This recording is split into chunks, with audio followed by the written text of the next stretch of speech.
presentation of Fox Sports. We are Baltimore. We are Ohio.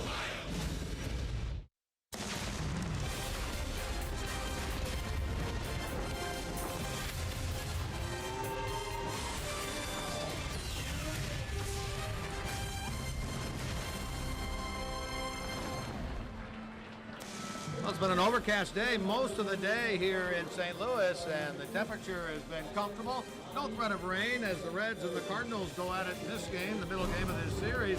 Reds, after a lopsided loss last night, look to get even here tonight. Reds and the Cardinals on Fox Sports Ohio.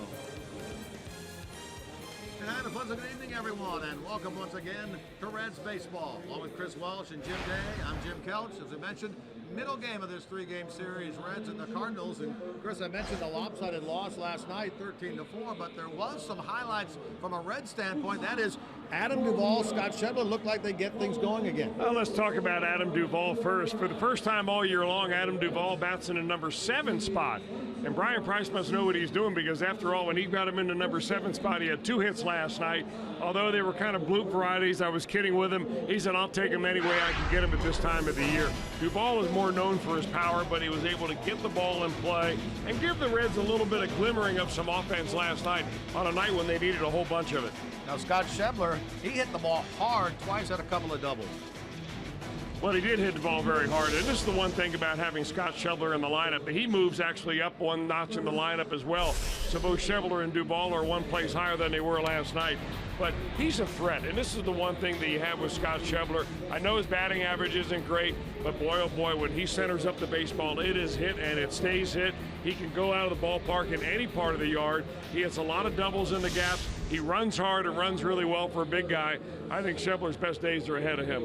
Now, this is a very interesting pitching matchup for tonight's game. A couple of youngsters, 21-year-old Jack Flaherty, 22-year-old on the Red side, Tyler Mahle. The future is here for both of these ball clubs and both of these young right-handers. Tyler Mahle, 22 years old, he'll be 23 later on this month, and Jack Flaherty won't turn 22 until sometime in October.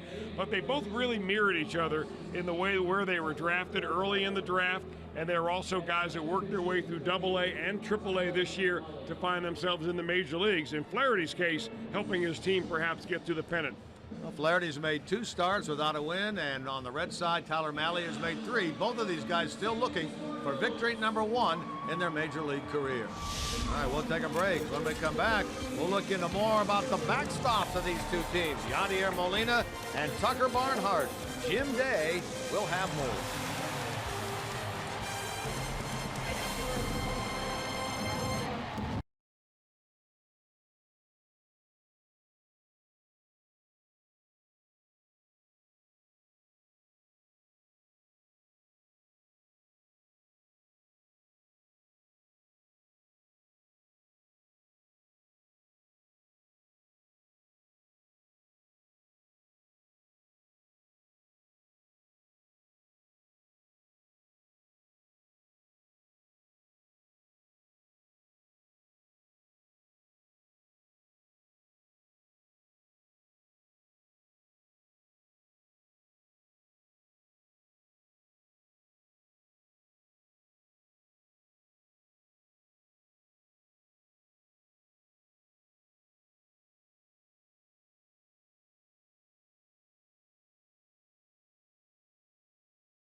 Chevy.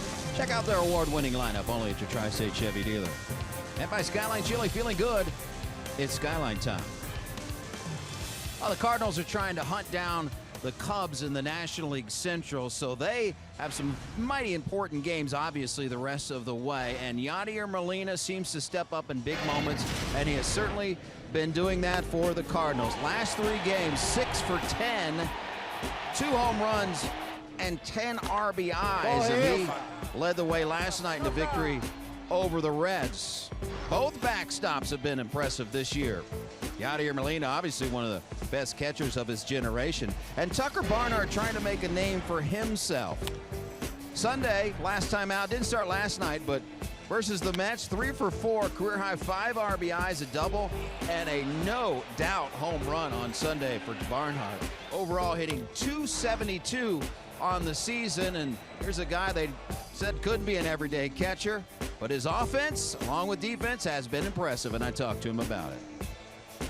And I'm not a guy that's, if I'm in there or I'm taking batting practice, that I'm going to wow you. I'm not going to hit a ton of home runs, but I'm going to give you consistent at-bats. And I feel like something that I really hang my hat on is the ability to have a good at-bat, and with the consistency that I can do, that I can have those. And you know, I've been happy with it. It's something that I feel like my left-handed swing is always been better than my right-handed swing, but I feel like my right-handed swing is catching up. And Barnhart and the other catchers have seen a lot of major league debuts on the mound this season for Cincinnati. And when we come back, another one. Deck on deck. That would be Deck McGuire. We'll talk about his major league debut last night.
Two of a 3-game set coming up on Fox Sports Ohio. I'm Jim Day. My pleasure to be joined by Deck McGuire. Made his major league debut last night. How was it? Was it what you thought?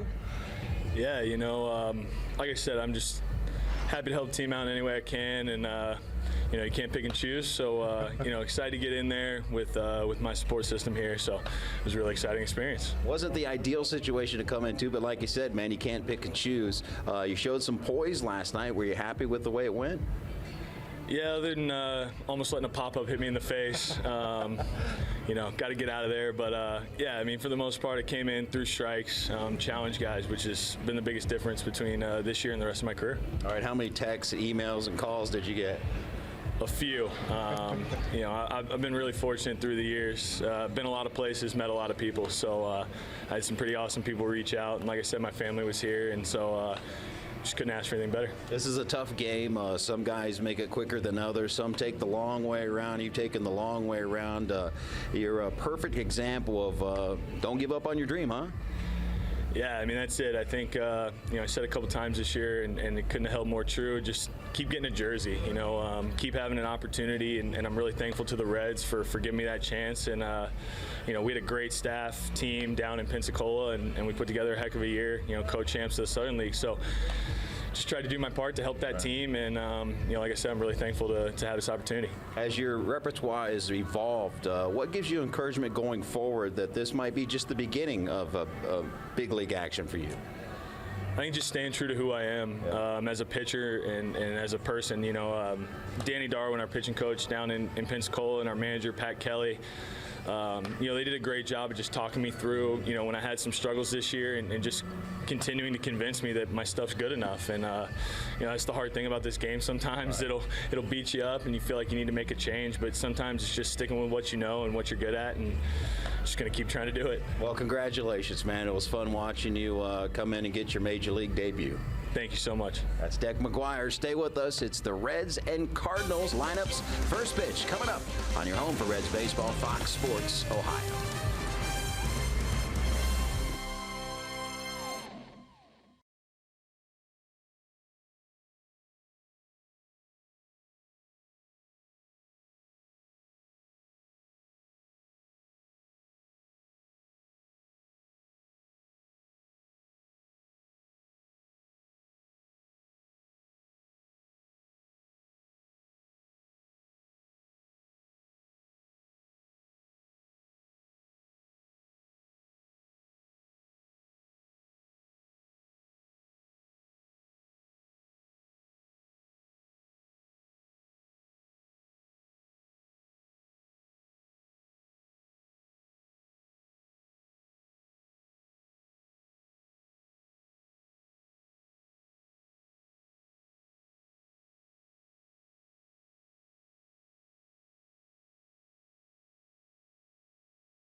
Is not scheduled to have any rain here tonight at Busch Stadium as the Reds and the Cardinals get together for the second game of this three-game series. Cardinals a winner here last night, 13-4.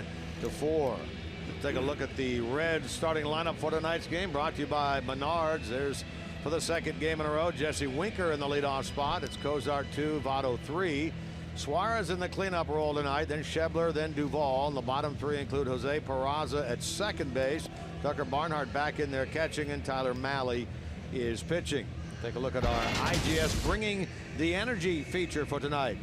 And we focus in on a couple of Reds and how they're doing against the Cardinals. Scott Schebler, he has a 10-game hitting streak here at Busch Stadium. Adam Duvall and Joey Votto have hitting streaks against the Cardinals. Duvall at 9, and Joey Votto comes into this one with an 8-game hitting streak against St. Louis.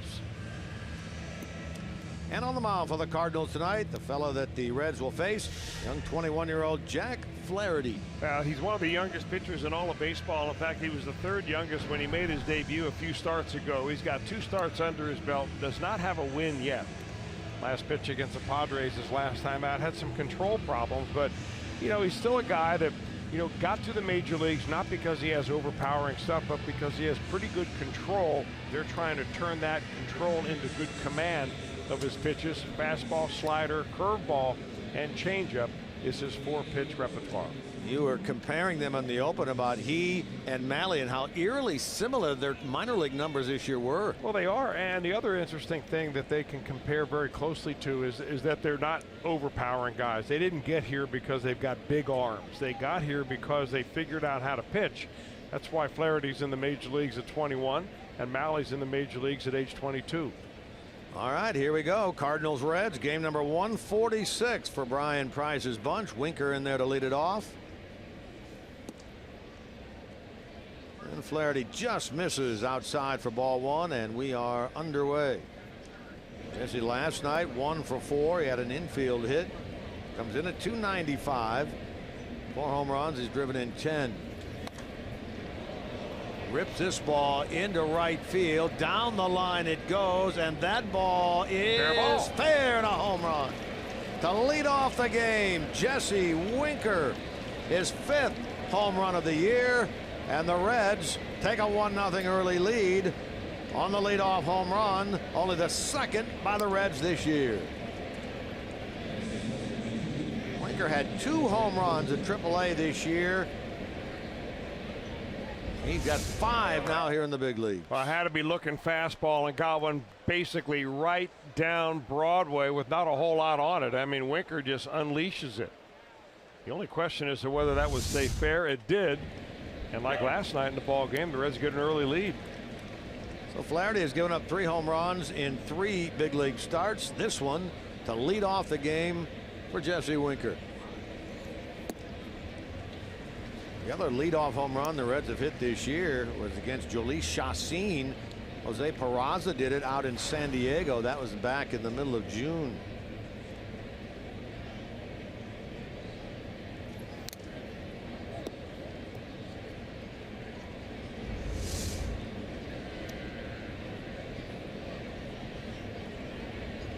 How about that? For a guy that doesn't hit a lot of home runs and never has, they got a little choreographed thing there going on. You know what? That's pretty cool, though. I think that a long time from now, when they both look back on their careers, and Jesse Winker's going to think, yep, that's Joey Votto in the on-deck circle, congratulating me on a leadoff home run. You know, the home run there really leads to the discussion of, will Winker be a better power hitter in the big leagues than he was and has been in the minors? You know, I don't think that anybody can just turn this flip the switch and become from a gap hitter to a home run hitter. Now, it is easier to hit home runs in the big leagues. The ballparks are smaller, the balls are harder. Louisville is not a very kind place to hit home runs in. So, maybe Winker has something to prove in that respect, but I would suggest that he just stays and be Jesse Winker and be the best major leaguer you can be. We'll see how it plays out. Well, he was activated from the DL last night after spending a little over 2 weeks there with a left hip issue. Had a hit. Tonight leads off the game with a home run, his 5th of the year. Votto now with 1 out. Joey comes in 7th in the league in hitting at .314. Couple of singles last night, 2 for 4. One of the guys we highlighted on the IGS bringing the energy feature about what he has done against the Cardinals. He has an 8-game hitting streak going against St. Louis. This year he has absolutely crushed Cardinal pitching. He draws the walk here. That's his league leading walk. 121 now for Votto. Take a look at the Cardinals defensive setup, brought to you by your Ford dealers. They have Pham, Bader, and Stephen Piscotty out in right field tonight getting the start. Infield is Carpenter, DeYoung, Wong, and Martinez, 3rd to 1st. Flaherty with the veteran Yadier Molina behind the plate.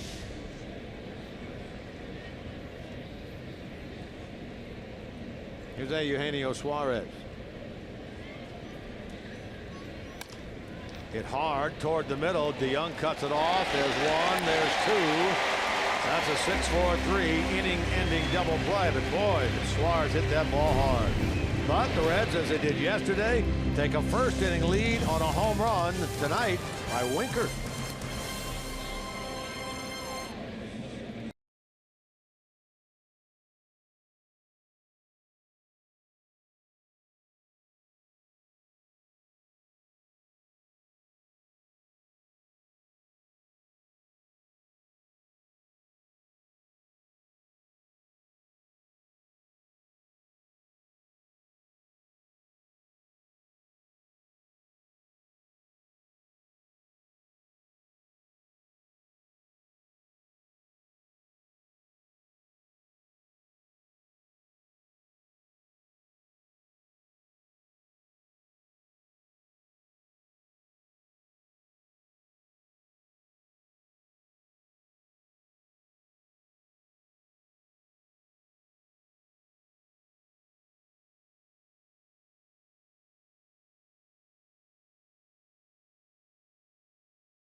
The Reds the early 1-0 lead. We showed you the little routine that he and Votto did after Winker hit the home run. Now here they are discussing things as they go to the field.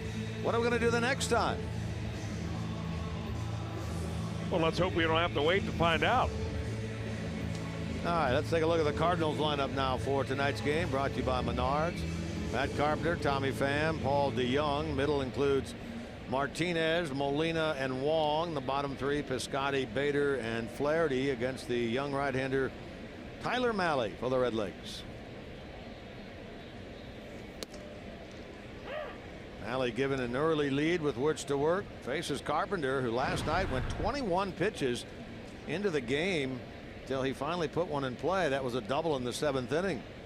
This guy's the epitome of patience up there on the Cardinals side, as Votto is on the Red side. You know, both the pitchers that we see tonight have had really good minor league seasons from the standpoint of earned run averages and being able to keep the ball in the ballpark, control their pitches. Mahle is especially good at that. He's not given up a home run yet in his first 3 starts in the big leagues. Remember also that Mahle only pitched 10 games at AAA all year long. Everything else was down in AA. Down the line in left, long run Duvall. Adam will get there, and for the first time in this series, Carpenter is retired. Here's the rest of the defensive look for the Reds. We showed you Duvall making that catch out in left. Scott Schebler again in center. Jesse Winker here. The home run in the top of the first is in right. Suarez, Cozart, Peraza, and Votto across the infield. Mahle and Barnhart the battery. Jose Peraza getting the start tonight, replacing Scooter Gennett. Tucker Barnhart, who we featured in the pregame, is back behind the plate. Scooter Gennett, an injury to his left hand. He had it taped, wrapped up in the clubhouse prior to the game, sitting out tonight.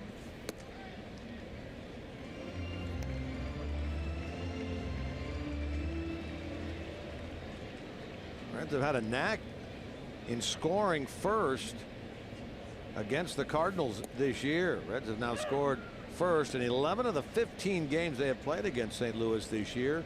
Winker's 5th has given them the early lead here. Of course, they still own the season series 8 games to 6. Need 2 more wins in the final 5 in order to win the season series for the first time since 2011.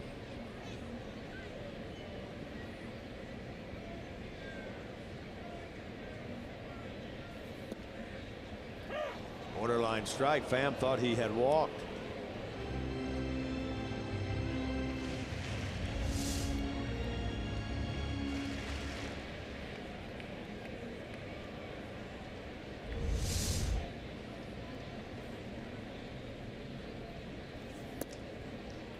There is ball 4, and a first inning walk issued by Mahle.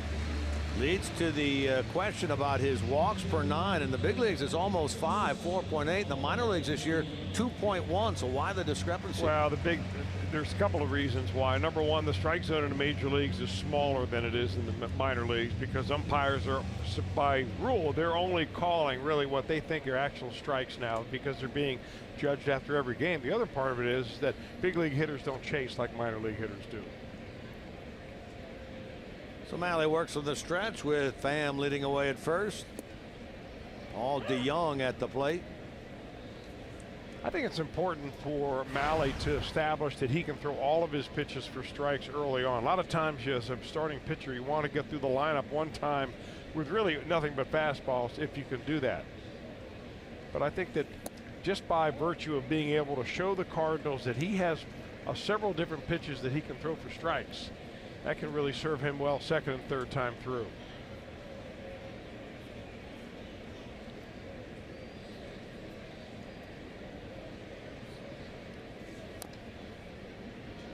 There's the slider. If you see a pitch in the 90s, it's a fastball. His most used off-speed pitch is a slider. Rarely he will throw a changeup, more likely to left-handers than right-handers.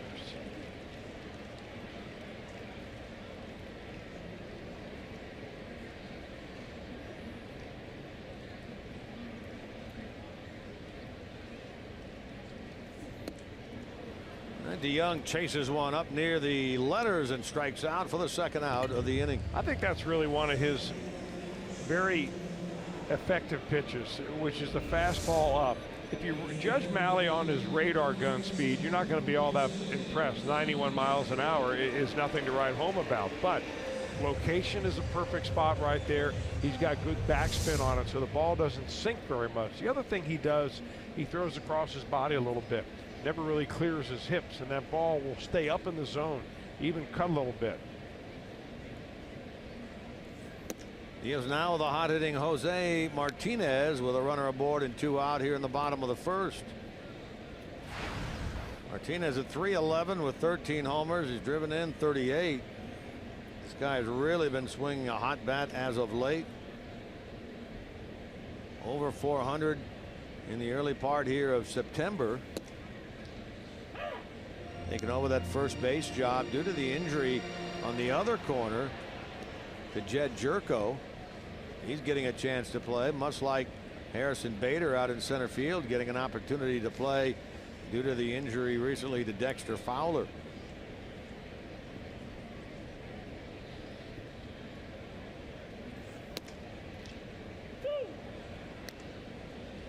You know, just by the way that hitters watch the pitches that Malley throws, I get the feeling that he really hides the ball well. I mean, just in this at bat, Martinez has taken 2 pitches seemingly right down the middle and never even flinched. You know, sometimes when you throw across your body a little bit, and he really keeps his front shoulder closed a lot, has the effectiveness of hiding the baseball.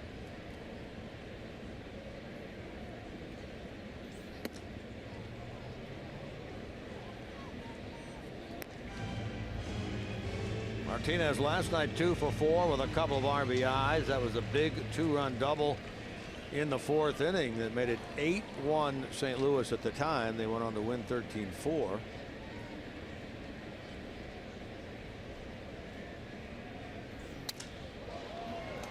In the air toward right, long run Winker. He's not going to get it. Hustling over to third is Tommy Pham. Winker threw behind Martinez to Votto at first base, hoping maybe that Martinez would be lackadaisical at getting back to the bag. He was not. It also sounded like he broke his bat on that thing. Yeah, a little bloop job right here. Perfect placement by Martinez. The ball gets in on him on the trademark a little bit. Winker's playing in fairly deep straightaway right field. He's got a long way to go.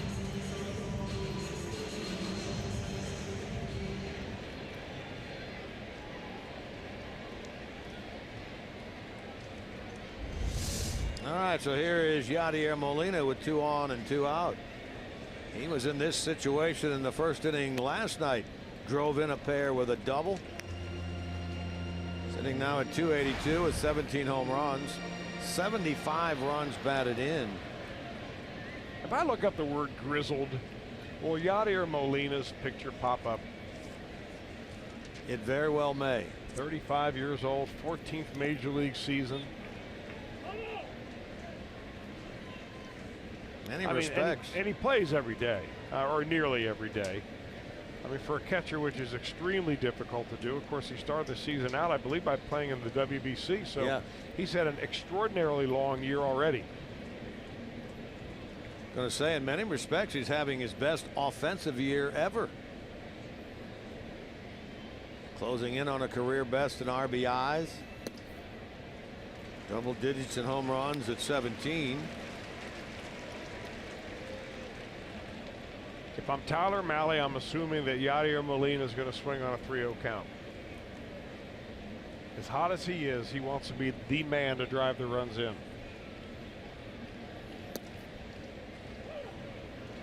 3-1. Yadier at .307 last year. .282 right now. Career best 22 home runs back in 2012. He has 17 now. Now from 3-0 to 3-2. First time, of course, that either of these pitchers have faced their opposition tonight. Flaherty against the Reds and Malley against the Cardinals.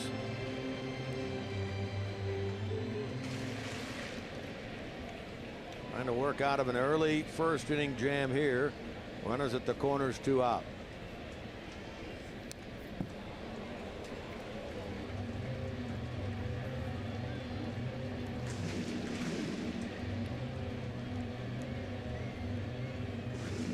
Cardinals won here last night. Milwaukee won at home against the Pirates. Cubs won against the Mets. So standings stay the same with one less game to play. Cubs by 2 over the Cardinals, 2.5 over Milwaukee. Colorado also won, so the Cardinals still 3.5 out for the #2 wild card spot. This could be trouble into right center. Long run, Winker. He dove and he made the catch out in right center field. Took a hit away from Yadier Molina. Winker got there and made the catch, and the inning is over. 3 of them come together. Winker gets it.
Today's storylines brought to you by Elk and Elk. How about the highest winning percentage in September/October since 2012? That's when Mike Matheny took over as the manager of the Cardinals, and St. Louis is right there behind the Indians, the Nationals, then the Cardinals, and then the Angels.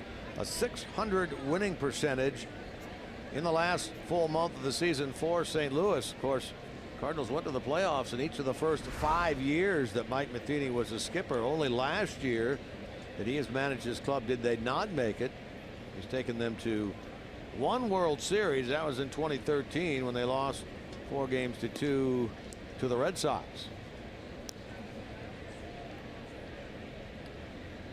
Here's Scott Schebler.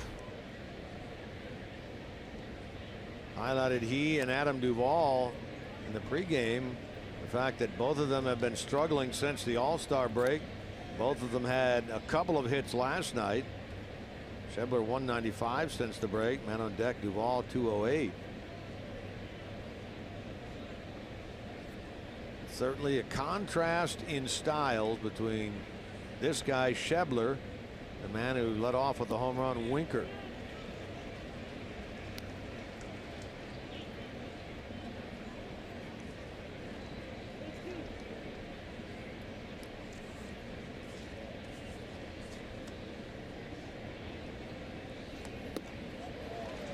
There's a strikeout. That's the first of the game for Jack Flaherty. Flaherty, like Tyler Mahle, has that little 4-seam fastball that really has some life when he gets it up in the zone. That's a pitch that you've got to tell yourself as a hitter that I'm not going to start swinging at that pitch if I see it at the waist or above, because it really takes off on you. And now is Duvall.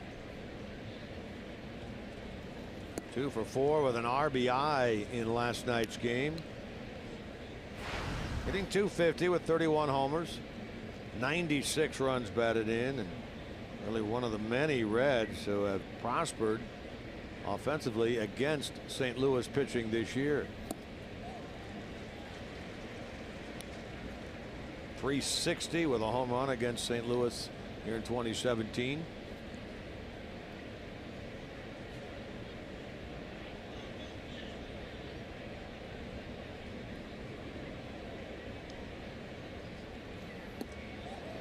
Didn't mean to go on a pitch up and in. 1-2.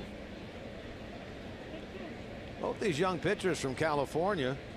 Flaherty from Burbank. Tyler Mahle from Newport Beach. Both drafted out of high school. Back-to-back strikeouts now for Jack Flaherty. Flaherty's high school situation is an interesting one, isn't it? Well, given the fact that they're very close together geographically growing up, close together in age, it wouldn't surprise me at all that they played against each other from time to time. Maybe know each other from some travel teams. The Cardinals picked Flaherty in the first round, but he was the 34th pick, I believe, in 2014. And the Cardinals had a plan all along with Flaherty because he was all committed to go to the University of North Carolina. And if you're the 34th pick in that round, the slot that you have, which is set by Major League Baseball, is $1.6 million as a signing bonus. But the Cardinals did not want him to go to University of North Carolina, so they saved up some money from their other slots, and they gave him a much more. They say somewhere in the neighborhood of the $2 million bonus, which gave him enough incentive to forego the scholarship that he had to North Carolina and just join the Cardinals minor league system, as here he is just a few years later at age 21 in the major leagues. That was kind of a follow-up to that story. At age 21, he's older than many of the players that were drafted this year in the amateur draft. If you're a college senior, a lot of these kids are already 22 years old. And here he is already in the major leagues. So the Cardinals think they pulled a pretty good move by convincing him to go right into the minors. Yeah, and he comes out of a high school, Harvard Westlake High School in LA, that really has produced lately some very good talent pitching wise. He was a #1 pick. You go back to 2012, there were 2 pitchers. Here's the list. Max Fried, he was picked by the Padres. Lucas Giolito picked by the Nationals. Neither are with those teams that drafted them then, but that's all out of the same high school within a 3-year period.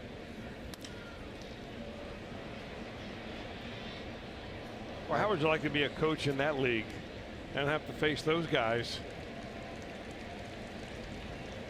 every week, week in, week out? Well, you're facing Giolito, you're facing Fried, and then when they leave, Flaherty, who was playing third base, they said, well, we need you to come in over and try to pitch a little bit because we've lost all this great talent. Actually, there were several teams that were scouting Flaherty that projected him as a third baseman rather than a pitcher. Interesting to see how he handles the bat.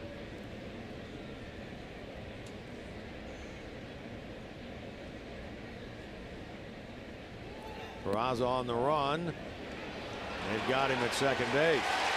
Tag applied by DeYoung, and Peraza actually slid right into the glove of the shortstop to end the inning.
TV every night, every device. Watch every out-of-market regular season game live. Plus, get a free subscription to At Bat Premium, the #1 app for live baseball. Blackout and other restrictions apply. Visit MLB.tv for details. Malley to the mound in the bottom of the second. Here's what we were talking about earlier, the minor league numbers for these guys. Starts, record, ERA, opponent batting average, all fairly similar. Ks to strikeouts. Flaherty 21, Malley 22, both from the LA area. You know, both of these guys' experience when they come to the major leagues, that strikeout to walk ratio is going to be skewed until they get their feet on the ground a little bit, understand what it is to be a big league pitcher, what the strike zones are, who the hitters are, and so on. And I think both of their out pitches, I mean, most scouts are going to tell you, well, Malley's out pitch is a slider, and so is Flaherty's, and most every pitcher's is going to be a slider or a trick pitch. But I think what they have that is very similar is that riding fastball that's up in the zone with a nice easy motion that seems to get right on the hitter, like that one. I mean, to me, that seems a lot faster than 91 miles an hour. And hitters tell you what they see, the perception of that fastball. Throw out the radar gun. Malley, of course, likes to get the ball, throw the ball, no wasting time, no walking around the back of the mound. Get it, get on the rubber, and go. We need more guys like that.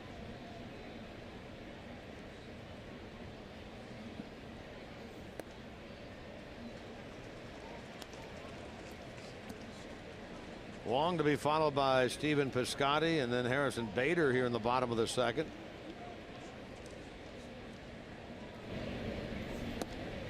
And now a walk. 2 walks, 2 innings for Tyler Malley, coming on the heels of 9 walks by Reds pitching last night.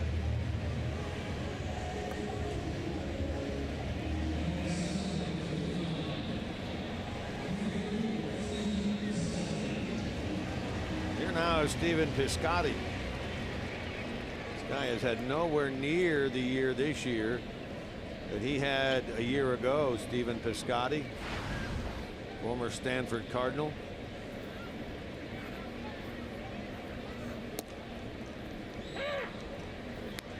Last year he hit .273 with 22 homers and 85 RBIs. This year 241, 9 and 37. His power numbers. He was sent down to the minor leagues for about 2 weeks back in August. Looked like that right field job was his to keep for a while. He didn't perform. Cardinals put in somebody else out there. Now Piscotty trying to earn it back. Hard up the middle over the glove of Malley and into center.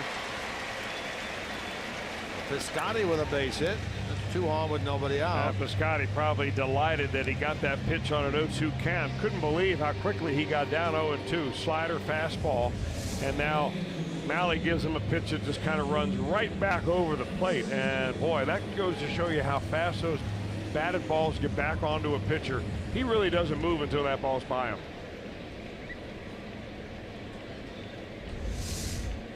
So here come the Cardinals now. Pounded out 14 hits in the game last night. 1-0 Reds here in the bottom of the second. Here's the center fielder Harrison Bader. And he's getting the shot to play on an everyday basis here in the short term with Dexter Fowler unable to play due to a left knee contusion. It happened Saturday when they were playing the Pirates. He banged into the wall going for a ball. He's had an assortment of injuries this year. Dexter Fowler missed close to a quarter of the season. They hope to get him back maybe this weekend against the Cubs.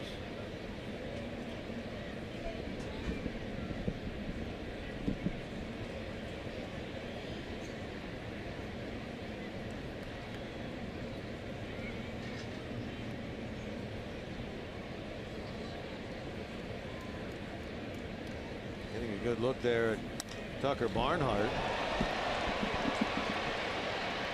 Schebler going to make the catch. Wong will tag and move up. That's the first out of the inning. Talking last night about Stuart Turner catching Robert Stevenson for the second time. Tyler Mahle has had Chad Wallach catch his big league debut, and then Stuart Turner has caught each of his next 2 games. So this is the first time that Barnhart has worked with Mahle, and this is his 4th start.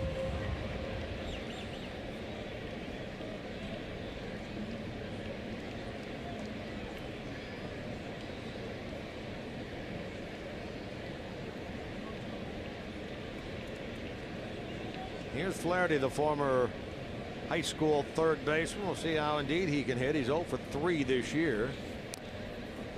Foul ball. Trying to move Bader along and give Carpenter a chance.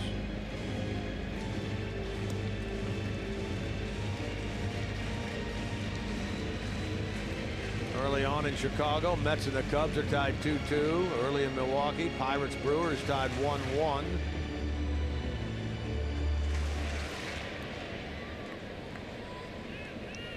Still an hour away, the Rockies at Arizona.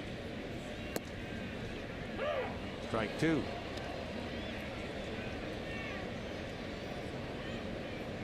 How about the Dodgers last night? Their 11-game losing streak comes to an end thanks to Clayton Kershaw. He gets the win. They beat Johnny Cueto and the Giants, and in doing so clinched a playoff spot, not the division title, but at least a wild card playoff spot. Flaherty is out of there as he bunts that one with 2 strikes. In fact, that's part of our T-Mobile Unlimited Baseball break, brought to you by T-Mobile. Clayton Kershaw ends the Dodgers losing streak last night, 17-3 this year. Justin Verlander, 1 earned run in 14 innings since joining the Astros. Look at that walk to strikeout ratio. And Mr. Hoskins of Philadelphia, 16 home runs in 32 games, 4 more than any other in Major League history through that many games. Wow.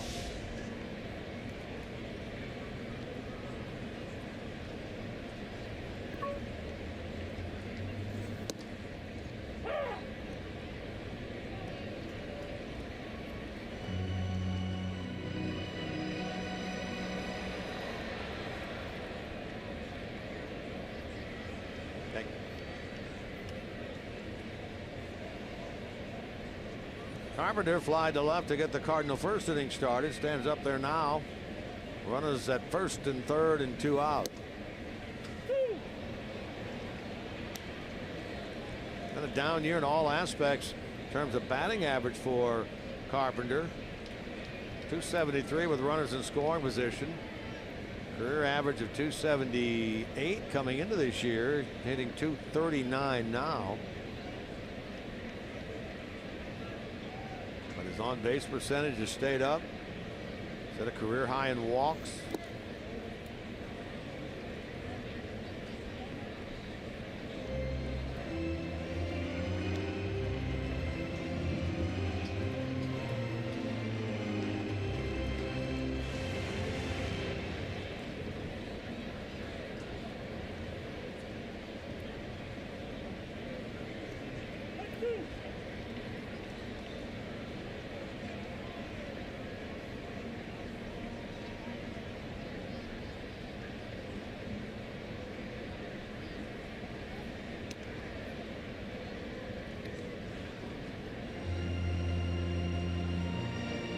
Getting used to pitching away from Great American Ballpark, and this is 4th start. He has made 3 starts on the road. Worked at Pittsburgh on the 2nd of this month. Worked against the Mets in that recent series out in New York, the opener on Thursday. Now here against the Cardinals.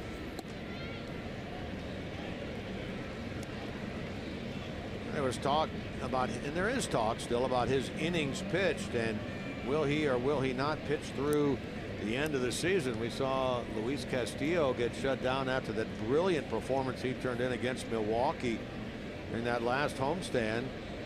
You look at Mahle's numbers. He threw 150 innings last year. If you use the same theory of around 30 or 35 extra innings worth of work, is what Brian Price talked about with Castillo. If you use that same theory here, you got Malley sitting right now at roughly 100, well, about 159 coming into this game. With 2.5 weeks of the season to go, maybe they won't need to shut him down.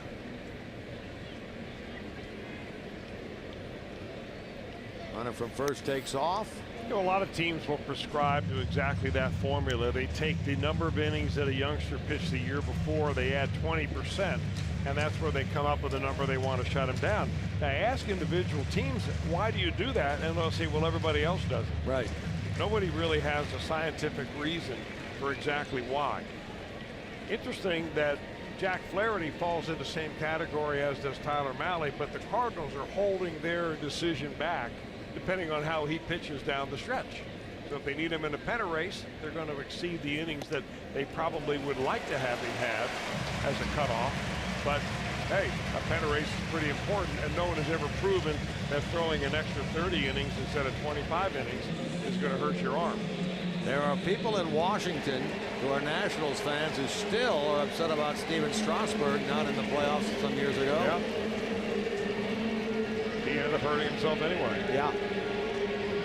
You know, and the Cardinals have a great example of that is Jose Reyes, as a big, burly, hard-throwing right-handed pitcher who they could not have handled more carefully and more conservatively with innings pitched, number of pitches in a game, and anything else. And in spring training, he blew his arm out, had Tommy John surgery. So you never really know. Third walk issued by Mahle has put him under the gun here with the bases loaded, 2 out, and Tommy Pham at the plate. Pham is 4 for 7 this year with the bases loaded. Walked his first time.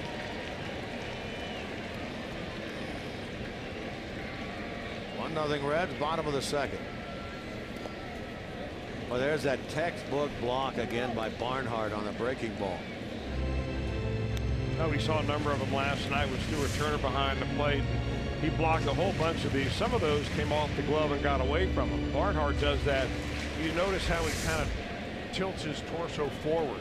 So when a ball hits him, it's going to bounce straight down rather than spin off of him.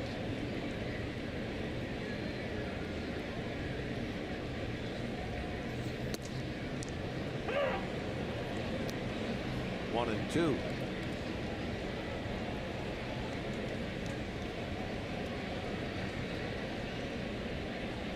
A lot of pitches thrown here in the first 2 innings for Tyler Mahle. This will be his 50th pitch.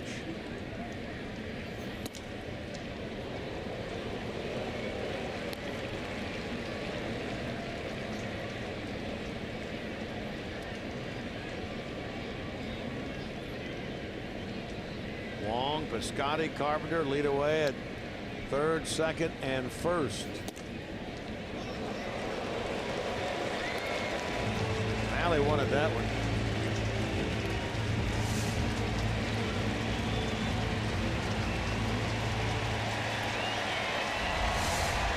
Now everybody will be on the move.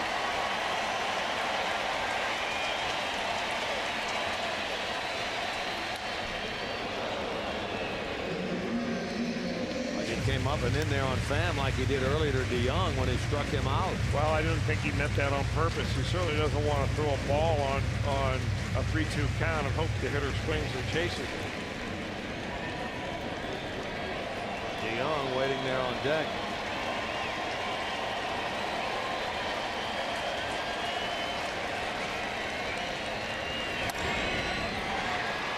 Peraza inning over.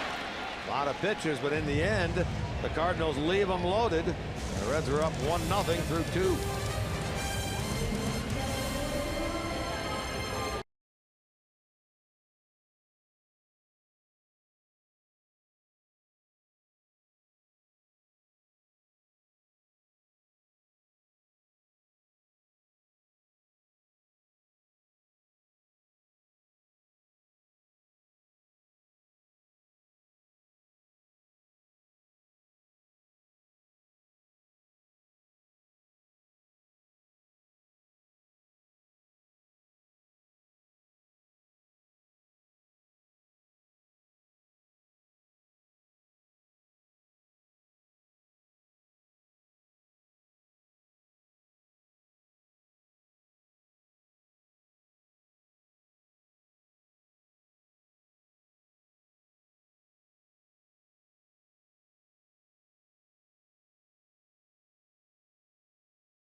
Third inning, and congratulations going out to our Fox brethren up to the north, the Cleveland Indians. An unbelievable winning streak. Yeah, you can call them the Windians. 21-game winning streak, an American League record. Look at the numbers during the streak. They're off the charts, and longest win streak since 1900. The 1916 New York Giants with 26, and the 1935 Cubs with 21, although there is an asterisk beside the Giants one. But man, the Indians of 2017. Jim Day, did you come up with that Windians? Is that your creation? Oh, no. They've been calling them the Windians for last few years. Really? I didn't. Oh, yeah. I've never heard that. I thought that yeah. was a Jim Day creation. Thought that was Need pretty to spend good. a little more time in Cleveland. Yeah. I cannot take credit for that. It's been around for a while now. 21 wins in a row. Let's see. That puts them now at 90 and 56. A cool 34 games over 500.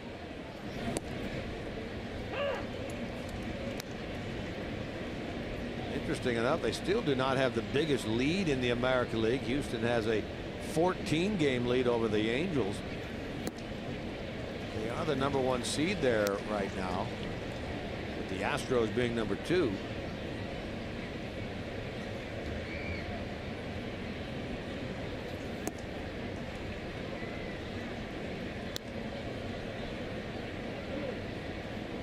Tyler Mahle, 1 out of 6 at the plate. He bats here with 1 out. And now 2 out.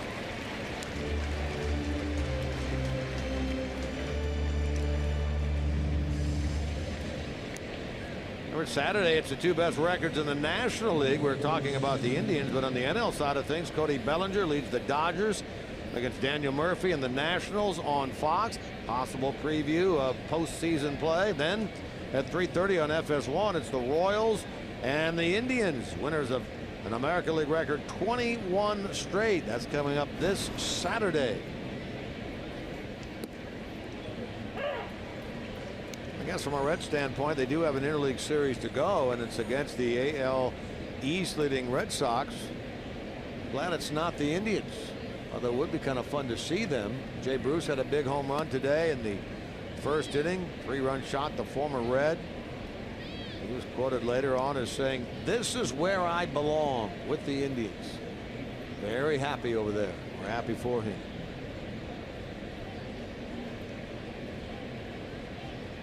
Winker with 2 out. Reds will see the Indians a lot next year. With the Reds playing the American League Central, instead of playing a home-and-home series 2 games apiece with the Indians, next year it'll be 3-3. So there'll be 6 times overall that Brian Price and Terry Francona will hook up.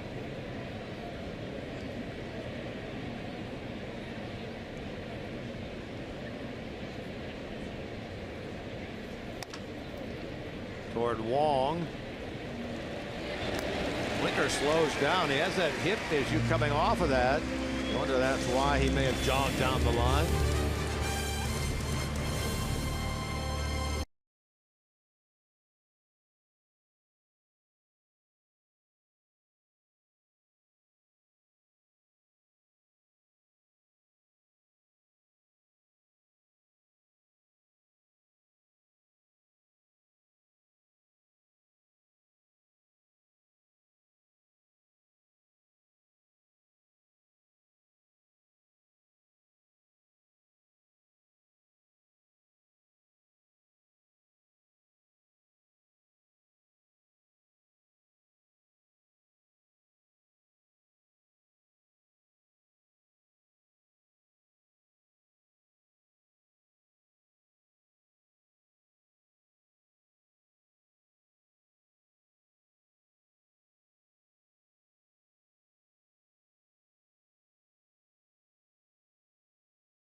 half of the bottom of the third inning. He's up by 1, and you know every pitcher has a little something in their delivery so that they can stay back over the rubber. That's the whole idea as a pitcher.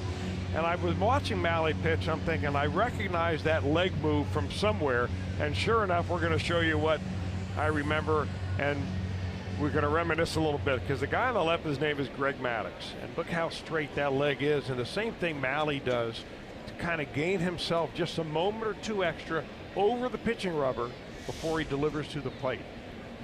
And it's kind of a gathering spot. I always thought that was a spot for Maddux to really give himself an extra chance to let his arm catch up to his body. Working pretty good for the Mad Dog, and so far tonight working pretty well for Tyler Malley. The thing you notice on that is Malley's hands are a little higher, and Maddox's hands were a little bit lower. Yeah, I'm not really comparing anything at this point except that little leg Just move the leg. right there. Okay. Yeah, Malley has a tendency to get his arm very high, his glove arm that is, and Maddux always kept him down low. 1 pitch, 1 out, bottom of the third. Jose Martinez, broken bat single into right his first time. But that with his 2 hits last night, he's 3 for 5 in this series. Make it 4 for 6 as he goes the other way again, shooting this one hard into right. A 1-out single for Jose Martinez.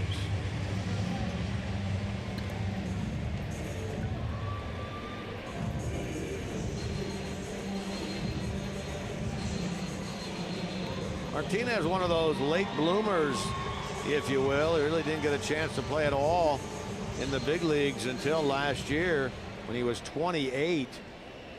29 years old now. He had played a grand total of 12 big league games before he was 29.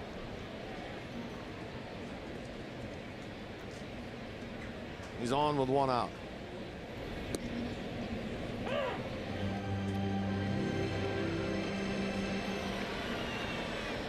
And you never know. I mean, Jim Day talked with Deck McGuire prior to the game after he made his big league debut last night. He was 28. Well, he did a lot of crediting to Danny Darwin, the pitching coach down at AA Pensacola, and Pat Kelly, the manager down there, for keeping him on the straight and narrow, if you will, when he would run into occasional issues this year. Had to be tough for him. He spent most of all last year at AAA in the Cardinals system, and then has to go backwards this year.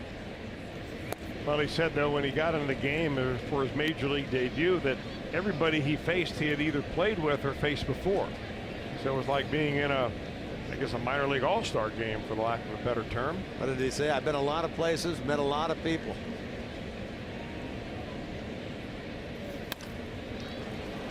Cozart, it had to go right off his glove. That could have been a double play because Molina does not get down the line very quickly. Trickled off the glove of Cozart. Cardinals threatening again. Double play all the way. Anything on the ground with Molina hitting the ball, if you can field it and get it to the second baseman, you're going to have all day to turn it. That ball just stays down and goes right underneath the glove of Cozart. Going to be generously ruled as a hit for Molina. Smell that home cooking. Wow.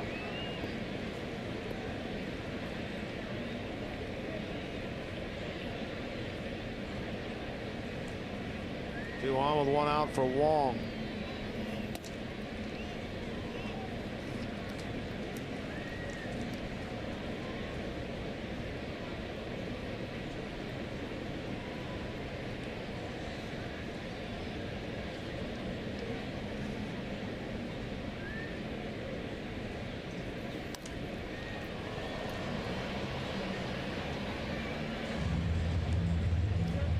Wong drew one of the 3 walks issued so far by Tyler Malley.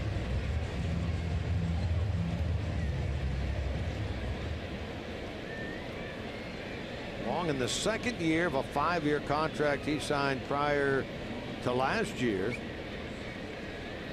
And a couple of stints on the disabled list this year. Really his first stint is what allowed Paul DeYoung to come up from AAA Memphis.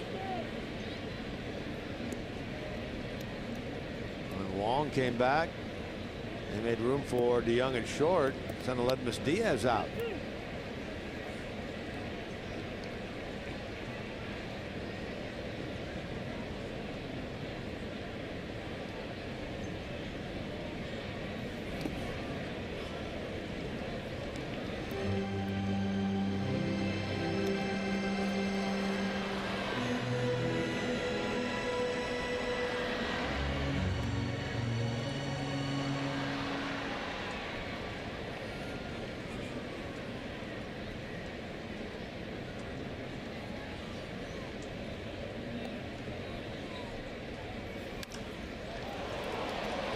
Duvall chasing. He's going to get to it. That's out number 2.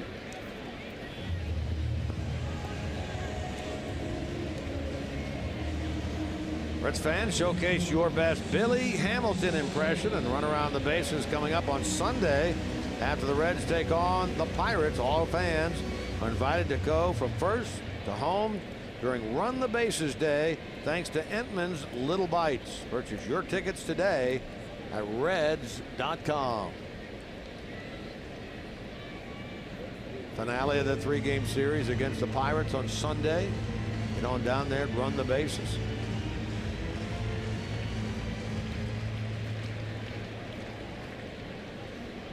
Here's Piscotty. See how Malley handles him. You mentioned he was ahead 0-2 and had a fastball run right over the plate. Piscotty hit it hard.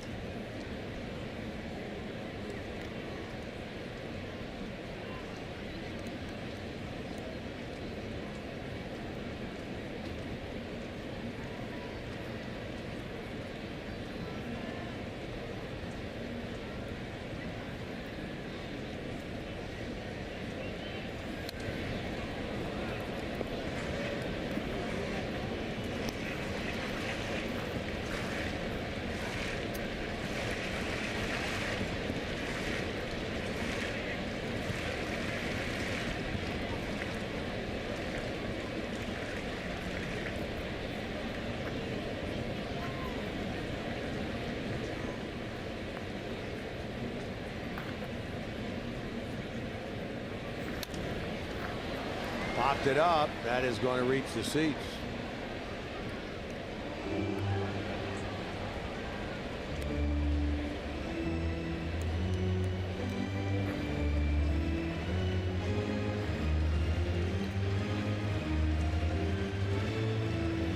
Home run by Winker in the first, the only run of this game. Jesse's 5th of the year. 1-0 Reds lead here in the bottom of the 3rd.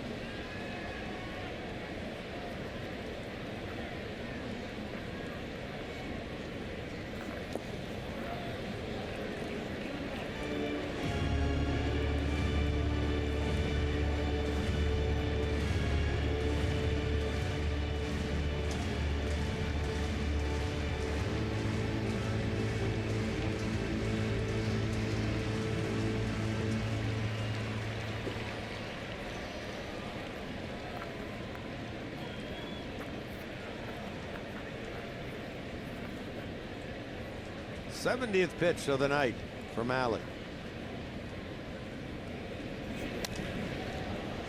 Toward right, and Winker getting over. So a nice job again by Tyler Malley. Throws a lot of pitches, but hangs a 0 in the 3rd.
RP getting to know Zach Cozart, favorite athletes growing up, baseball players indeed.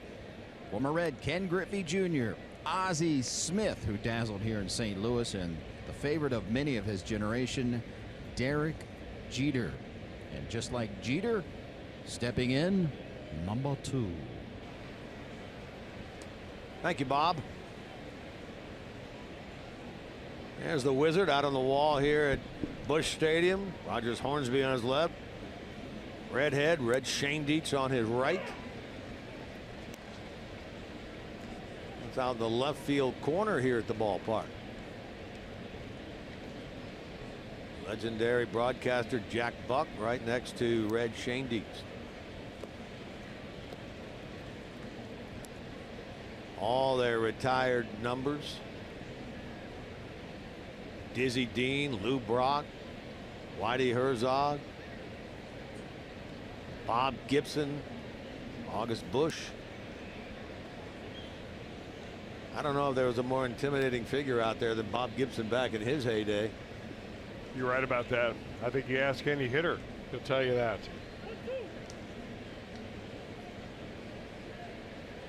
Back in the late 60s, early 70s, the guy dominated. Talk about a gamer. He's a gamer right there. Into center. Cozart retired by Bader.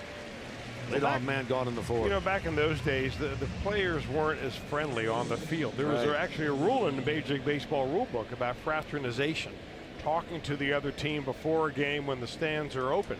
You're not allowed to do that. In fact, umpires are really compelled to get out here early and make sure that there is no fraternization going on.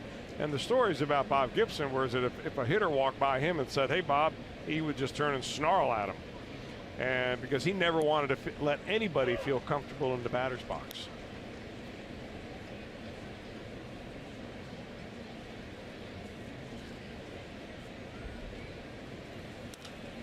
Votto laces one into right. That's a 1-out base hit.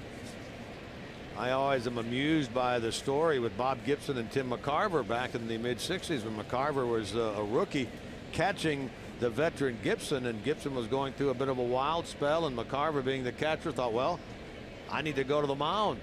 And then halfway out, Gibson put his hand up and said, "Stop."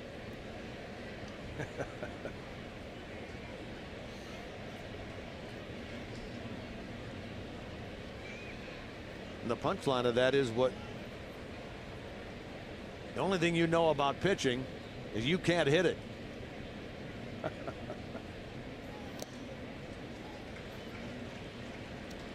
So back behind the plate, McCarver went.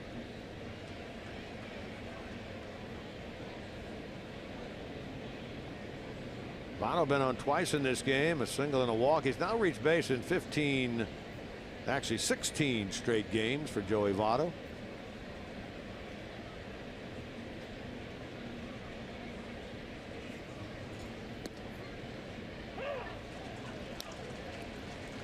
Suarez hit the ball hard his first time, but unfortunately for him, the end result was a 6-4-3 double play. Hey, Flaherty has uncanny control of that little slider of his.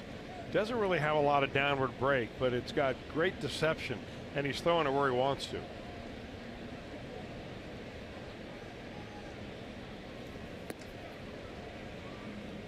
Perfect little spot right there. You get ahead of him 0-2, and you try to expand the strike zone. Hard to believe this young man is only 21 years old. Let's say, Chris, a huge disparity in the pitch count between what Malley has done through 3 and what Flaherty has done now here into the 4th. Like 30 pitches difference.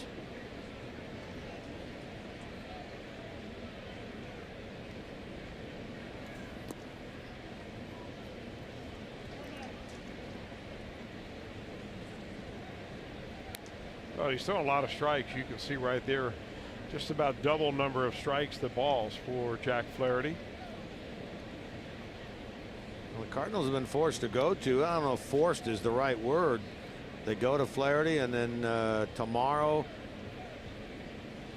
with a right-hander Luke Weaver due to the injury to Adam Wainwright. He's had a right elbow impingement since the middle of August, and then the trading away of Mike Leake, opening up some spots in their rotation.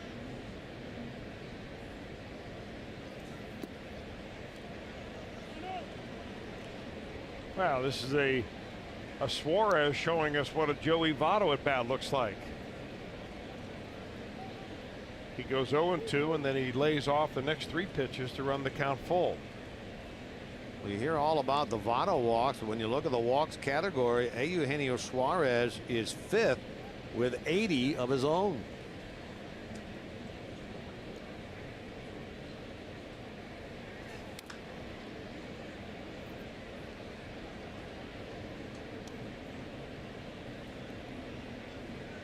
Well, he has just gotten better and better offensively. You know, remarkably better over the last couple of years.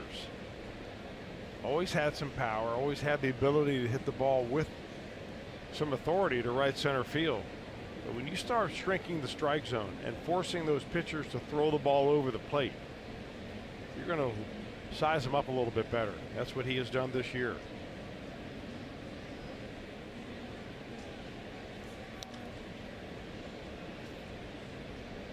And he's seen a huge jump in his on-base percentage. Last year, 317. This year, coming into this game, 378. Same with his slugging, same with his OPS.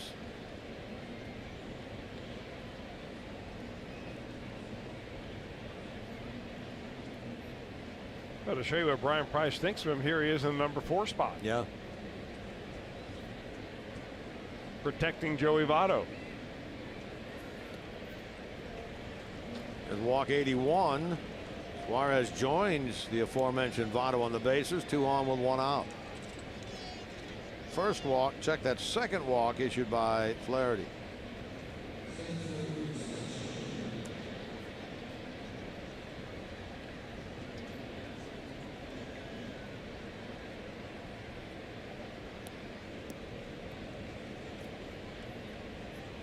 Here's Schebler.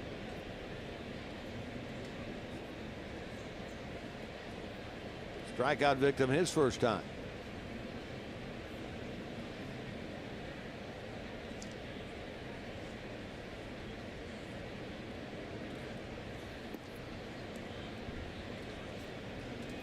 This is where Scott Schebler needs to kind of get control of his emotions in the batter's box. He's kind of a fidgety guy, and I get sometimes the feeling that he's being maybe a little too aggressive. In a situation like this, the pressure is on this 21-year-old pitcher. Make him give you a good pitch that you're right in the spot that you're looking for.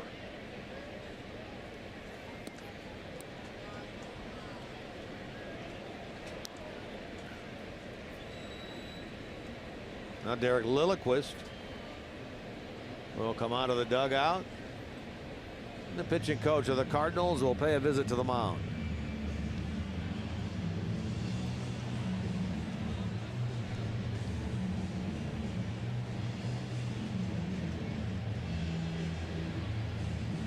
Cardinals have left 7 men on already in this game against Tyler Mahle.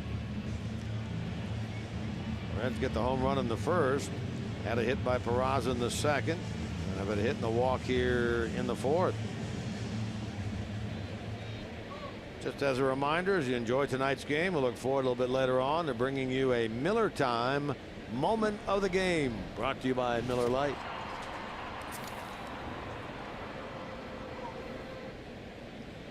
Jesse Winker right in the middle of that picture. He supplied the only run of this game thus far with a home run.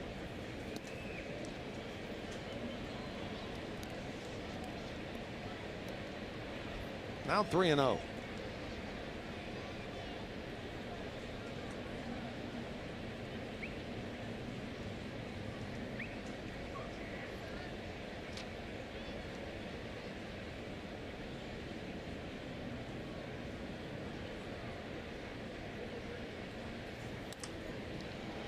Swinging at 3-0 and a lazy fly ball to left.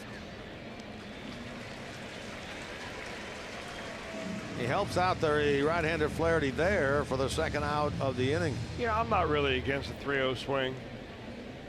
No guarantee you're going to get the same pitch 3-1 as you do on 3-0. You're almost guaranteed you're going to get a fastball 3-0. I think he just pulled off it a little bit.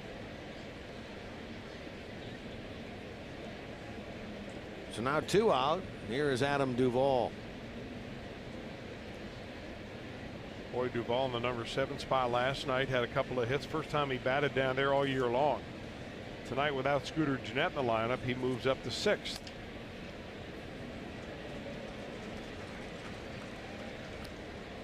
Trying to reach that 100 RBI plateau for the second consecutive year. Adam Duvall.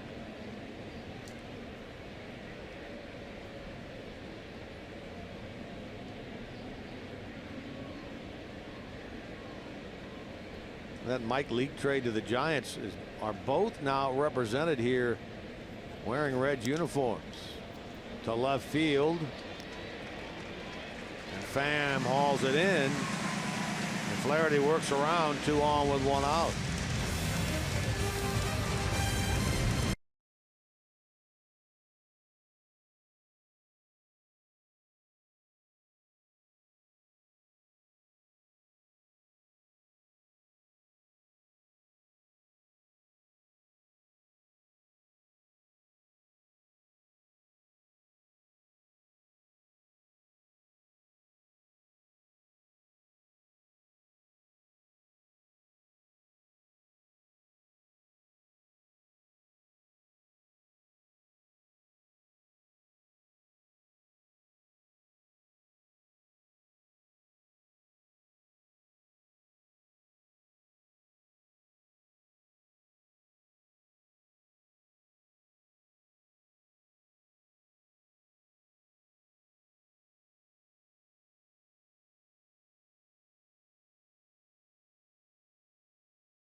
In St. Louis. Jim Day has given you a couple of injury updates. You guys talked about Scooter Gennett not being in the lineup tonight. He's got an injury to his left hand. It's in the webbing right here, and he got jammed on a pitch last night. It's been something that's been propping up here and there, and it's very much swollen, so he's not in the starting lineup tonight. His availability at all right now is up in question. We'll see. He said he needs at least a couple days for that swelling to go down.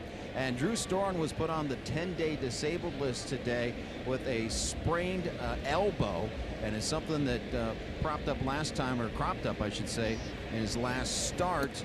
And they're going to reevaluate when he gets back home, give him some time to recuperate. But we might have seen the last of Drew Storen this season. Elbow, very tenuous injury, elbow sprain for him. Yeah, it's been what, since very early in September that he last worked. Things didn't go nearly as well for him second half of the year as they did the first, so we hope the best for Drew Storen. And yeah, as Jim said, it's very possible we have seen the end of him this year. That ball smoked the center, but luckily right at Schebler. Jim, let's go back down to you, and you have something also on Anthony DeSclafani. Yeah, he threw a simulated game here in St. Louis this afternoon. It was 2 innings of simulated baseball, and counting the warm-up pitches he made getting ready for it and the warm-up pitches between innings, he threw about 75 pitches, a little more than 75. Brian Price said he was very sharp. Anthony said he felt good, but as always, they'll see how he comes out of it tomorrow. The Reds, according to Brian Price, say they're leaning towards sending him to Arizona and throwing in the instructional league. And as we talked about on the pregame show, the biggest question, even more importantly than getting him back on a major league mound this year, is deciding whether that elbow is going to be full go spring training. That's the real decision that they want to make. So they'll be trying to make that over the next couple of weeks. Well, it's been a disappointing 2 years for Anthony DeSclafani. Missed half of last year. Looks like he's going to miss, even if he makes an appearance, for the most part, all of this year. Guy that 2 years in a row was kind of penciled in as the opening day starter. Well, you know, it's funny how things change over a period of time, too. It's got to be really bugging DeSclafani. Injuries are certainly not their own fault. The athletes aren't at fault. But the landscape has changed dramatically since Anthony DeSclafani has, picked up a baseball and been a consistent starter for the Reds. In the meantime, you've got a wave of young pitchers coming through. And I would imagine that DeSclafani is going to be judged against all the rest of them, like the guy we're looking at tonight. Yeah, when Brian Price talks about who is solidly in the rotation this year, as much as you want to put him there, you really can't put DeSclafani in there. You have to put him in that group of guys that are under the title of hopeful for next year. And they put Homer Bailey in the group of it looks like he'll be there next year. Luis Castillo will be there next year. Looks like Sal Romano will be there at the beginning of next year. They still talk about the signing of one or possibly two free agent starters. Brian Price asked today during his media meeting about the bullpen going into next year. That one will shake you up a little bit right there.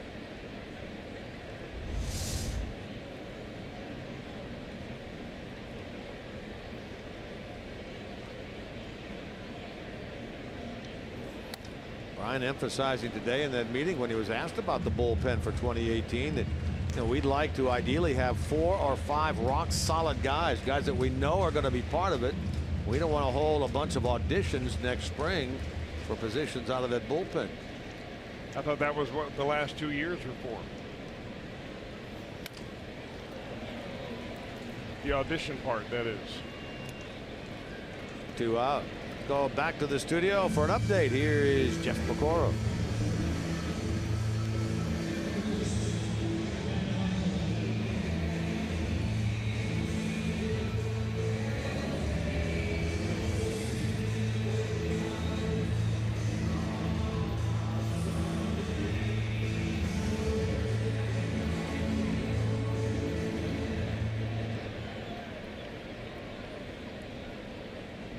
How about the Reds? Thanks, Pick. The Reds swept that 3-game series against Milwaukee at Great American Ballpark right before they left for this road trip to New York and St. Louis.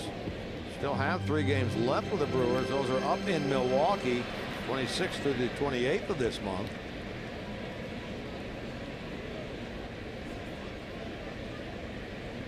Cubs have a little bit of breathing room, but not much. Again, Cardinals 2. Milwaukee 2.5 back.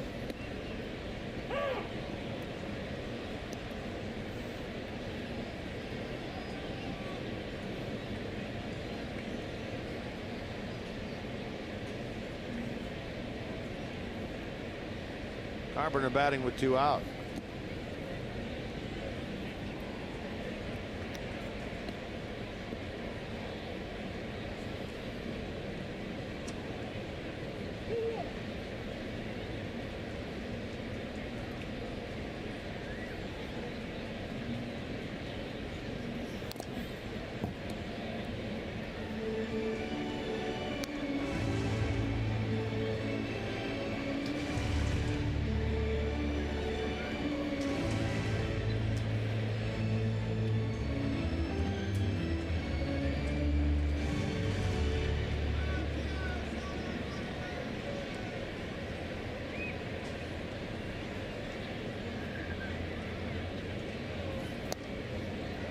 Got him on strikes on a 2-2 pitch. Rung up by Sean Barber. Your first 1-2-3 inning of the night from Alley.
Was brought to you by Cincinnati Children's, changing the outcome together, and by your local Ford dealer. Ford, go further. Well, the Red Cross depends on financial donations to be able to provide disaster relief immediately. Help people affected by Hurricanes Harvey and Irma by visiting redcross.org or texting the words Red Cross to 90999 to make a $10 donation.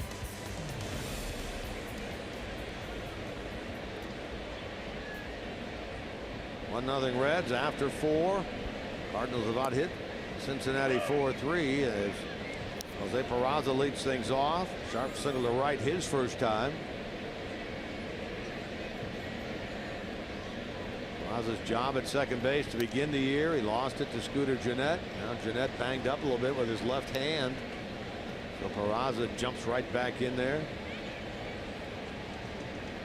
Yeah, I wonder if we'll see Zach Vinci get a start at all here in the month of September. A very fine glove man who won a minor league gold glove.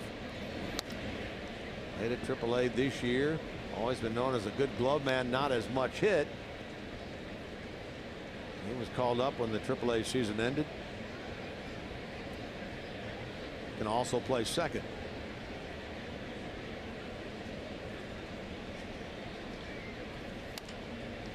You know, if you can be a good defensive player and a heads-up player and a good base runner and a decent pinch hitter and so on, not a guy with power, but a guy like Zach Vinci, for instance, you get in the right situation on the right ball club with the right manager, you can etch yourself out a very fine major league career, filling in a little bit here, filling in there, being versatile enough to be moved around infield and outfield. There are a lot of guys that are collecting big-time big league pensions by, you know, being utility players. Not everybody is cut out to be the, you know, an everyday player or the superstar on a ball club. DeYoung, nice play and safe at first base. Martinez thinks they got him. He's pointing into the Cardinal dugout, so David Bell will check with the video man back in the Cardinal clubhouse. Throw from DeYoung was a little wide right, but Martinez thought he dug it out. Peraza really gets out of the box quickly right here because he's kind of leaning into the pitch.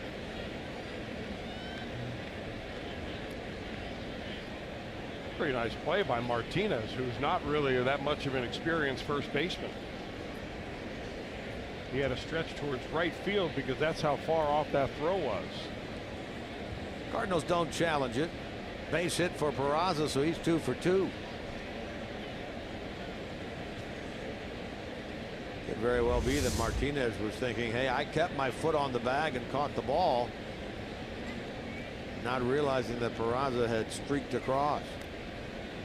And Peraza was cut down by Yadier Molina his last time he tried a stolen base. It was in the second inning. It was a third out of the inning. I'm wondering if maybe they'll put a play on right here or see if they'll send him again.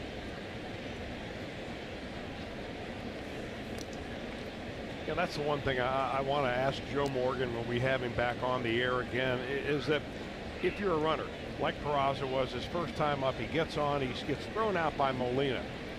Now, do you shy back a little bit, or do you take the running game right back to him again? A lot of guys, it seems like they go into a shell a little bit after they get thrown out. They don't want to get thrown out more than once in a game. But who better to ask? Well, I will say this, and I haven't been over there with you guys, but it looks like you guys are having a lot of fun over there with Joe. Yeah, well, hard not to have fun, and it's hard not to learn something. Right. And I like both of those things. Joe will be back during the next homestand. I think that'll be against the Cardinals.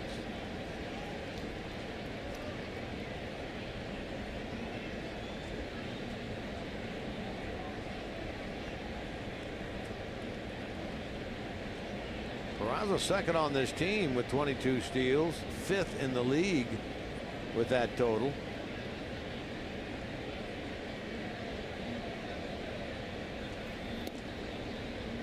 Two and one. You know, the little things that Jack Flaherty does is very impressive. You know, for a 21-year-old to be in a situation, 1-0 ball game right now, he's got a speedster on first base. He's doing what right-handed pitchers can do to shut down the running game, which is holding the ball varying amounts of time.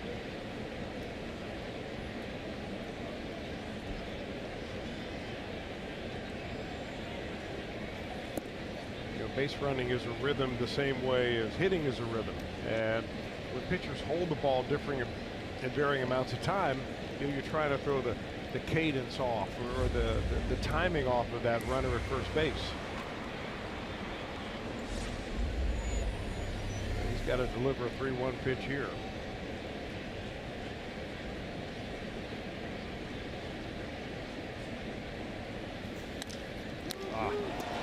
Dropped the ball, Flaherty. That's going to cost him a double play. He does get Barnhart. In his haste to get it and throw it to DeYoung at second base, he dropped the ball. Boy, this is a gift. Reds all wrapped up right there, double play. In fact, you see the frustration on the part of Barnhart. He doesn't even know the pitcher dropped the ball right there. He's not going to run it out, beat it out anyway. But he's figuring that's going to be a 1-6-3 double play. As it turns out, the Reds have another runner in scoring position here. Has the effect of a sacrifice, which kind of leads you to the thinking of, we saw Tony La Russa do it for a long time. We see Joe Madden do it some, and that is batting the pitcher eighth. You get the leadoff man on like the 7-hitter. Peraza gets the hit. You'd rather have your pitcher then, wouldn't you, batting eighth? Yeah, I think they did that originally when Tony La Russa was here with Albert Pujols, and Pujols was batting third. And they wanted to get another positional player on base ahead of him. So that's why they put a position player in the number 9 spot. So you'd have 3 batters hitting in front of Pujols, especially after you went through the lineup once or twice. It wasn't so much that you thought that, you know, your 7-hitter was going to get on and your pitcher could be the guy that would bunt him over. You can learn a lot from Tony La Russa. Still with the Arizona Diamondbacks, although not in the position that he used to be. Always one of the more prepared managers. I mean, they're all prepared now because they've got, you know, teams of research analysts, you know, doing some work for them, scouting work and so on. It's all presented in a nice 3-ring binder. La Russa was kind of ahead of he was early to the party on all that stuff. He won 2 World Series titles here with St. Louis in 06 and again in 2011. That was his last year. Of course, he did that with the cooperation of Reds President of Baseball Operations Walt Jocketty. Former. Well, when he was here. Right. Yeah, the two of them worked together for a long time here in St. Louis. In fact, it was Walt that ultimately hired Tony La Russa. 20 years ago.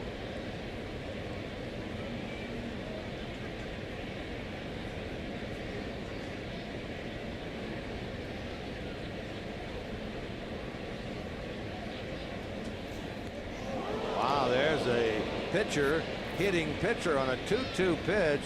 Flaherty loses control of that one and hits Malley in the back. Now we'll see both reactions right here. Malley, who gets one right between the numbers, and the reaction of Flaherty didn't want that to happen.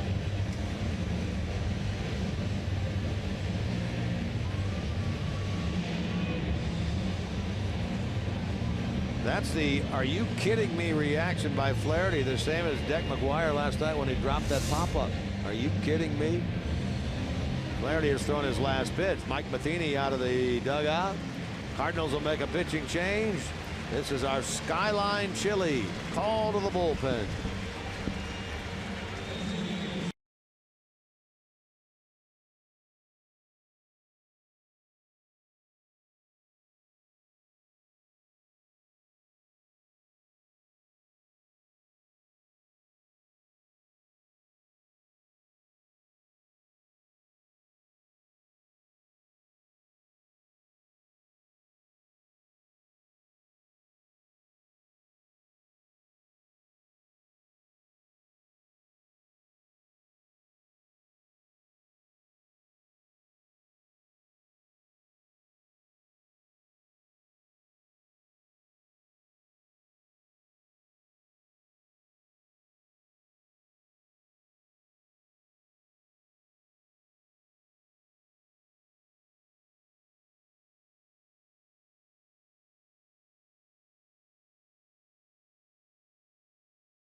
Right telecast is presented by authority of the Cincinnati Reds. It may not be reproduced or retransmitted in any form, and the accounts and descriptions of this game may not be disseminated without the express written consent of the Cincinnati Reds.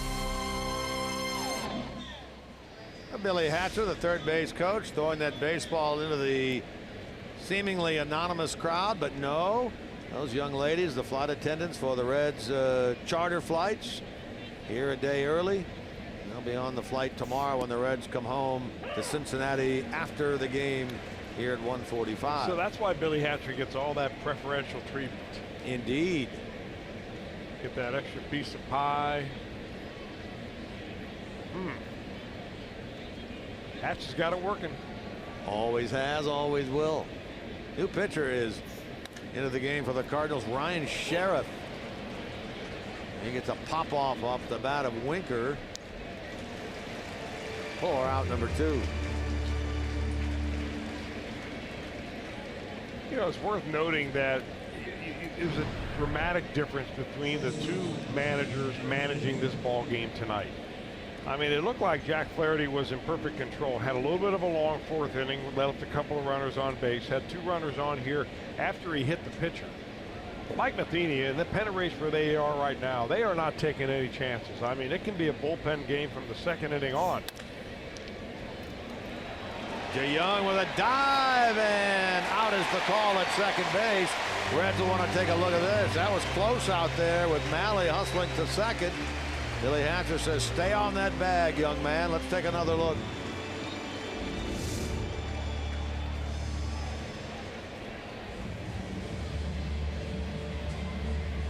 I don't know. What do you think of that? I thought he might have been safe. Reds are going to challenge this.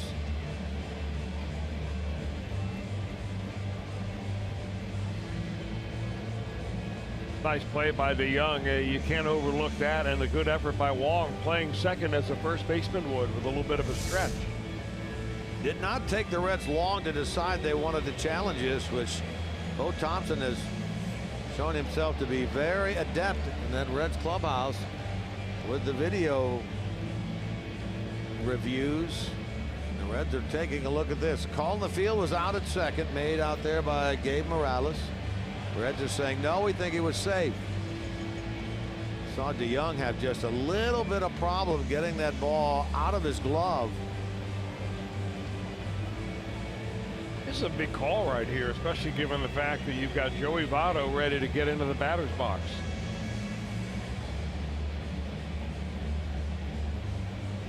Well, if the call stands, the inning is over. If not, the bases will be loaded.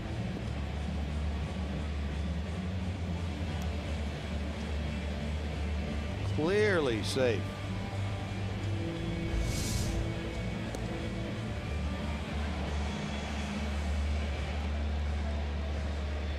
So the call is overturned.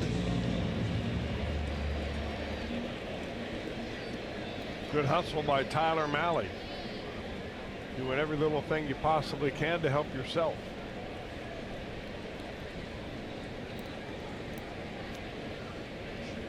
That'll go down as a hit for Cozart. The Reds have them loaded now with 2 out. That's diving stop by DeYoung does save a run. And now Votto shoots one into left field. A run will score. Billy Hatcher will hold Malley at third, and the Reds now take a 2-0 lead, and it does not take Votto long to take advantage of that overturned call out at second. RBI number 94. What a good swing by Votto. Controlled. I'm going to take what you're giving me, which is a base hit to left field.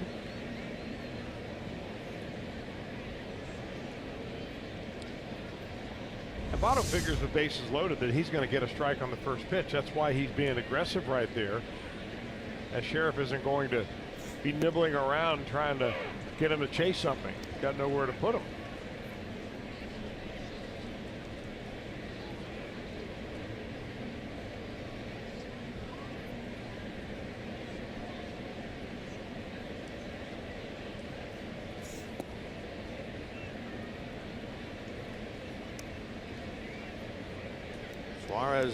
bounced into a double play and has drawn a walk in this game.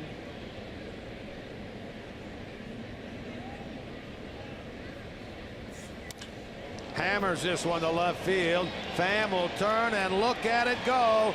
That's a grand slam off the bat of Eugenio Suarez. And the Reds have scored 5 times here in the 5th and now lead this game 6-0. On a 1-1 pitch to Eugenio Suarez. The Reds get the big fly off the bat of Eugenio. His 2nd career grand slam. Well, we show you the replay of the swing by Suarez that knocks it out of the ballpark with the bases loaded, but the replay review requested by the Reds and their video man Bo Thompson is really ought to get at least a credit for an RBI or 2 in this inning. Yeah, if the call stands on that, the inning is over. It's clearly safe at second base on Malley. Votto takes advantage, and now certainly does Eugenio Suarez. 7th grand slam of the year by the Reds, most in 12 years. Martinez to Sheriff covering for the out to retire the side. 5 runs in the inning. In the middle of the 5th, Reds now up 6-0 over the Cardinals.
Home run number 25 on the season for the Reds, and this impressive display of power continues for Cincinnati. We talked about 6 players with 20 or more. Now they have 4 players with 25 or more home runs each.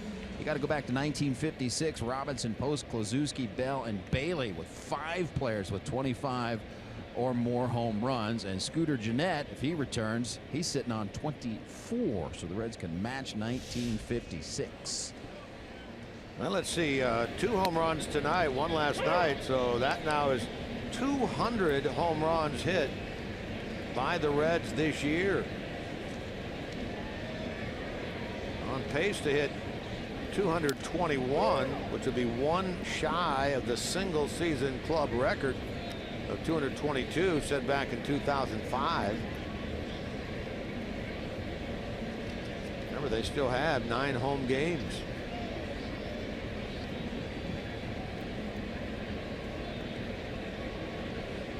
Suarez's first grand slam came last year, an opening series, remember, against the Phillies. Now he does it here on the road at Busch Stadium. Sitting now at 79 RBIs. 6-0 Reds here in the 5th inning.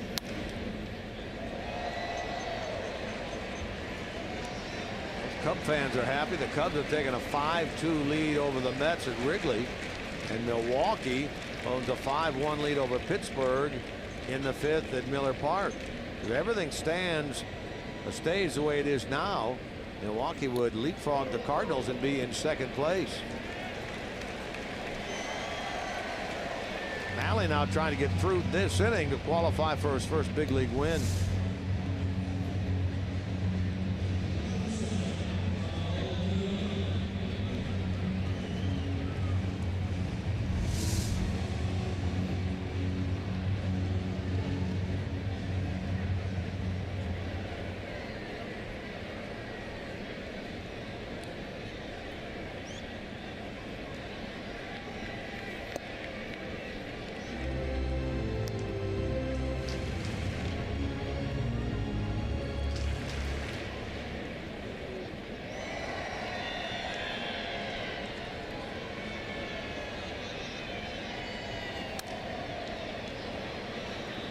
Winker has a beat on this fly ball.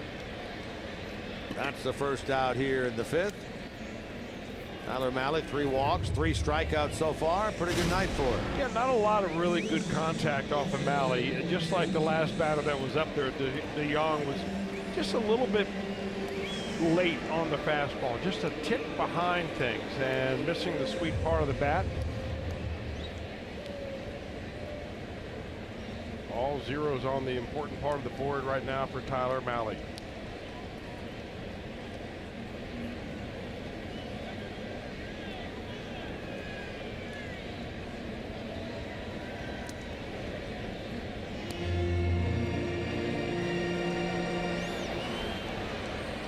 You got this nice pitching matchup tonight. Mahle against Flaherty, 21 and 22-year-old tomorrow. You have a couple of up-and-coming pitchers in these organizations. Both of them a little bit older. Luke Weaver, 24. Amir Garrett, 25. They'll pitch in the afternoon game here tomorrow. But all 4 of these pitchers counted on heavily in the future of these 2 teams. Normally, you'd think that 24 and 25 is still very young for a major league pitcher, especially a starting pitcher. Out. Safe. But of course, when you're running out a couple of starters like the Reds and Cardinals have done tonight, Flaherty at 21, Mahle at 22, I guess everything is relative. Luke Weaver, this guy's been pitching pretty well as of late. Actually, he's won his last 4 starts. He'll take a 5-1 record into tomorrow. Amir Garrett at 3-7.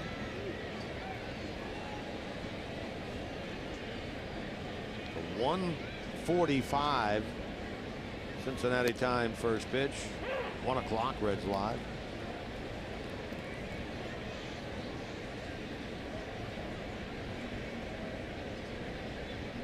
Closing in on 100 pitches for Tyler Mahle and due up 4th in the 6th inning. And there is action out in the Reds bullpen. Kevin Shackelford up and throwing.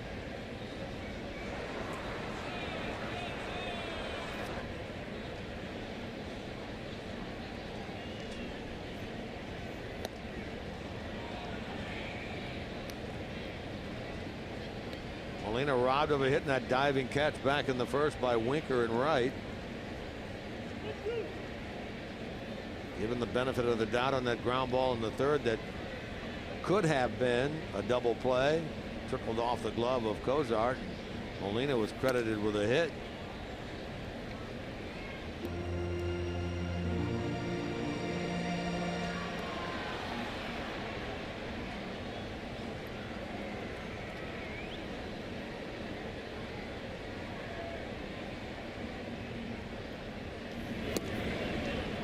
Down goes Yadier Molina on strikes. In the 5th inning complete. Tyler Mahle more likely than not finished after 5, and he is qualified for his first big league win.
You can cheer on the Reds when they take on the Pirates.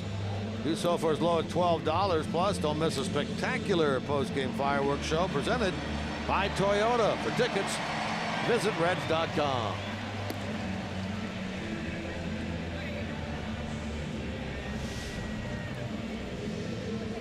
Mac Jenkins in there shaking the hand of one Tyler Mahle. He's right there behind the pitching coach. There he is next to Jesse Winker. 5 innings of shutout baseball against the Cardinals. Gives up 4 hits. His best 2 innings really were the last 2 that he pitched. I thought he threw the ball exceptionally well. Really great stage presence. I thought both these young pitchers tonight were impressive out there. It came undone for Flaherty. It did not come undone at all for Tyler Mahle. 0 on the board right now. The Reds up 6-zip. New battery in for St. Louis. John Gant is pitching. Carson Kelly is catching. So Molina out of the game. 6-0 Reds after 5. Tall, lanky right-hander, 6'3", 200-pounder John Gant. Got the Mike Leake hair going out there. Well, Gant is one of 3 players that the Cardinals received in return when they traded Jaime Garcia to the Atlanta Braves in December of last year.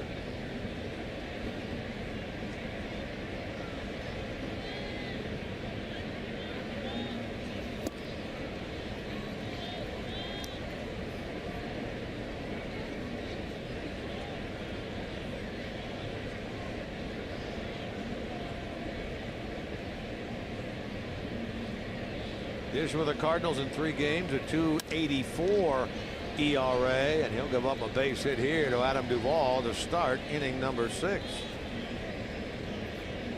Duvall now a 10-game hitting streak against the Cardinals. You know, we showed a panel last night of all the contending teams in the National League Central Division and who they have to play. And of course, this time of year, almost all of the games that you're playing are against other Central Division opponents. That's the one thing that has to be, we're a little bit worrisome for the Cardinals right now. That's the one area when you start breaking down their team, home, road, interleague, they haven't done well in the division at all. That's an excellent point, because they have, starting tonight, 18 games remaining, and every one of them against a division opponent. Their record 27-31 against the Central. There's a breakdown of what these 3 teams that are in the race have left. Interesting, though. I mean, there's 7 games left with the Chicago Cubs. I mean, that won't say it all, but that will have a lot to do with who ends up on top in this division, how they go head to head. Starting this weekend at Wrigley Field. Mike Matheny's ball club trying to get back into the postseason, something they missed out on last year.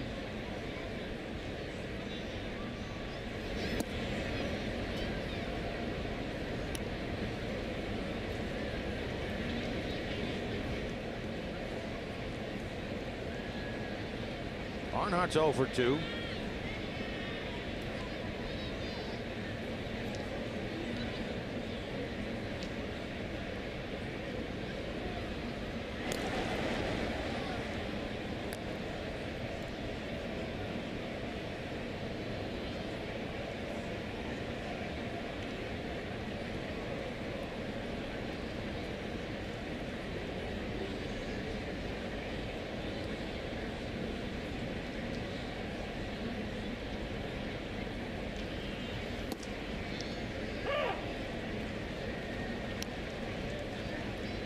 Tyler Mahle's final line is 5 innings, 4 hits, no runs. Walk 3, fan 4, hit a batter. To exactly 100 pitches, and is in line to get his first big league win.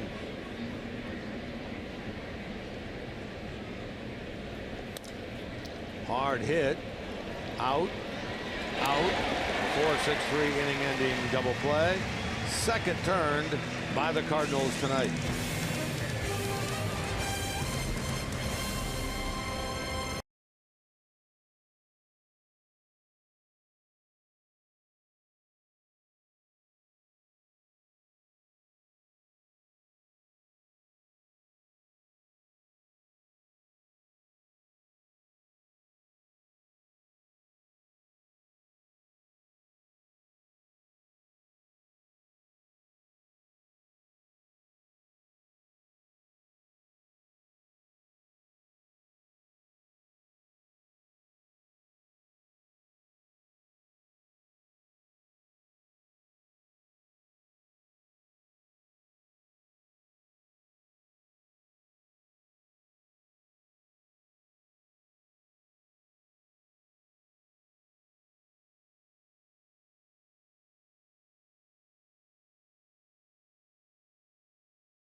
Tonight's Honda game summary. It all started with this blast by Jesse Winker to lead off the game. His 5th home run of the year. 3rd time this year the Reds have led off a game with a home run. 2nd time on the road. And then in the 5-run 5th, how about the 2nd career grand slam for Eugenio Suarez, giving him 25 home runs, 79 runs batted in. From a pitching standpoint, Tyler Mahle retired the last 8 he faced. Allowed 4 hits, walked 3. Appeared to be more in control later than he was early. No runs, 4 hits, 5 innings. Qualifies for his first big league win if the Reds can hang on. Reds lead 6-0 in the middle of the 6th. Our Honda game summary.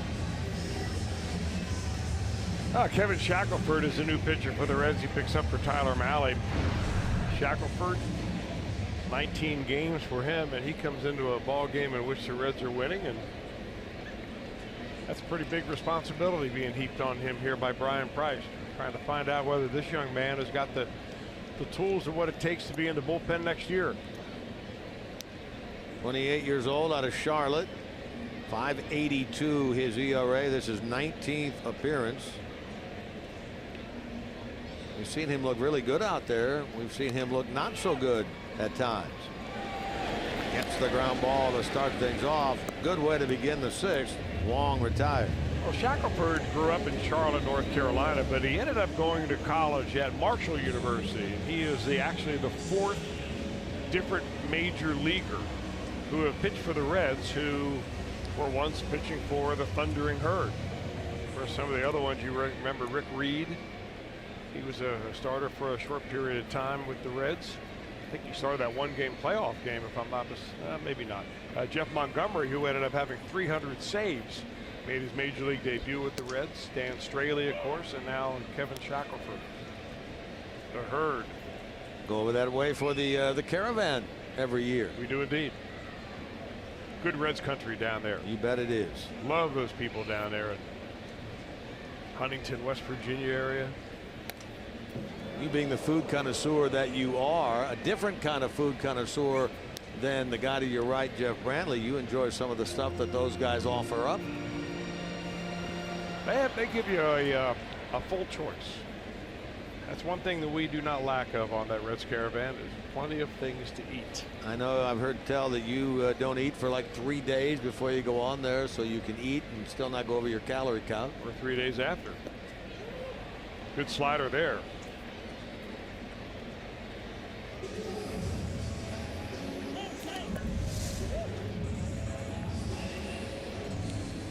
When you see Shackelford throw his slider, it's going to look a little different than what we saw from Tyler Mahle. He's got a much higher arm slot, and he works right on top of the baseball, and his slider goes down rather than kind of sweeping across.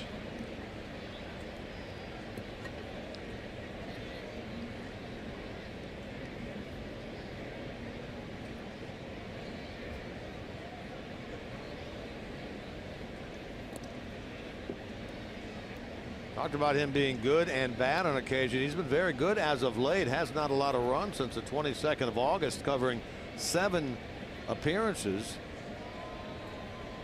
Last time he worked was in New York on the 9th. 1 inning of no-run, 1-hit baseball. We've seen good Kevin Shackelford here as of late. You know, I just got corrected on Twitter. I had Steve Paris and Rick Reed mixed up. It was Steve Paris that started that 1-game play-in game against the Mets in '99. In '99, like to forget about that night. It was the Al Leiter night, so he was so good that night for the Mets.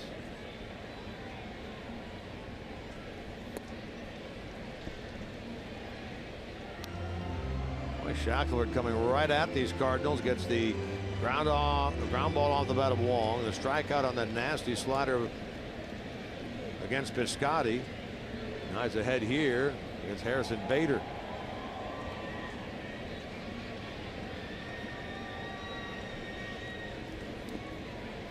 You know, really, if you think about it, the Cardinals are not going to hit their way back into this ball game. The only way they get back into the game, you know, with 2 outs in the bottom of the 6th inning, is if they get helped by bases on balls and pitcher wildness.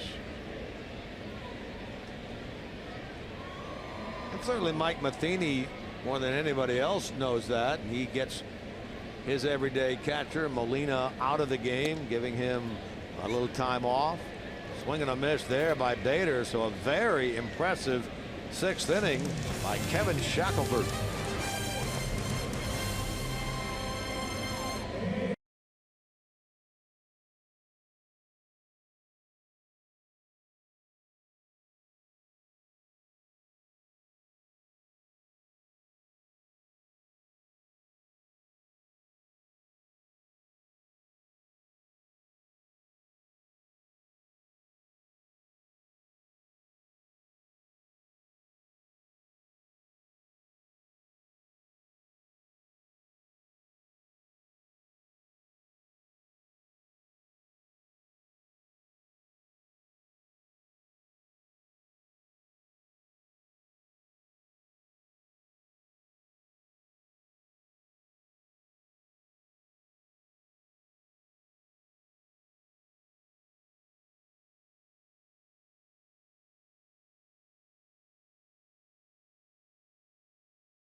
Mentioned 1999. Let's take you back there. September 4th of that year, Reds versus Phillies. And to say that the Reds brought the sticks that day, an understatement.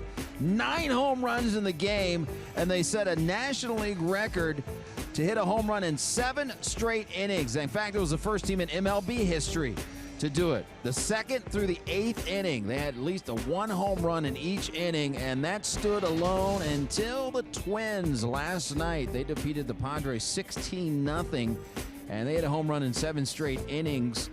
First team to homer in the first 7 innings of a game, I should say. So they came out of the gates a-swinging. But that 1999 Reds team, 96 wins, and what a lineup they had.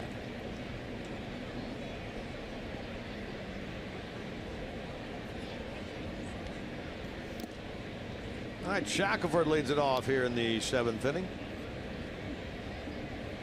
Had a good inning on the mound, and he'll get rewarded by going back out there again as he hits here in inning number 7.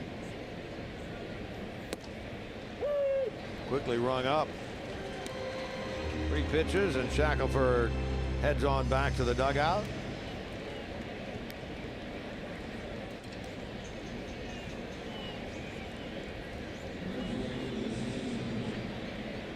In case you missed it, a home run by this guy, Jesse Winker, led off the game. His 5th of the year, giving the Reds a 1-0 lead. 5-run 5th inning, highlighted by a grand slam by Eugenio Suarez. 6-0 Reds here in the 7th. Trying to set up a 3rd and deciding game of this series tomorrow afternoon. Cardinals have won 9 of their 11 games so far this month. They come in hot. Reds trying to derail that a little bit here tonight.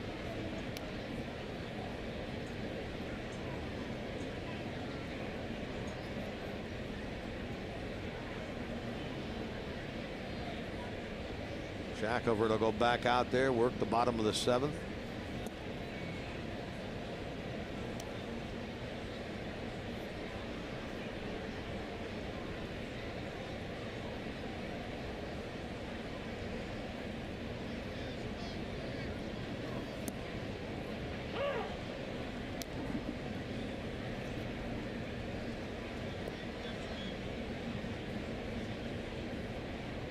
Cozart on deck.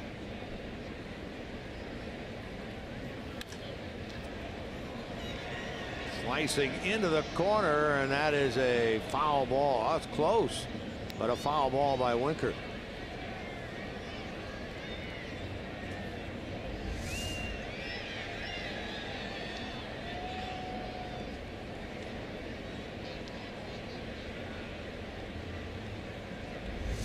Gentleman on the phone down there almost wasn't paying attention, almost got himself a baseball in the lap.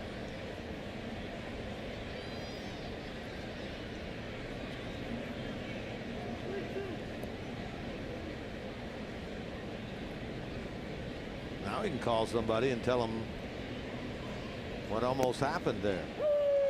Winker rung up.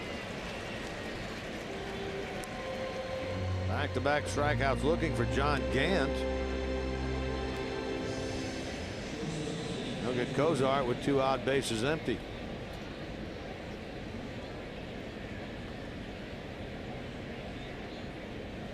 Zach tonight a base hit back in the 5th.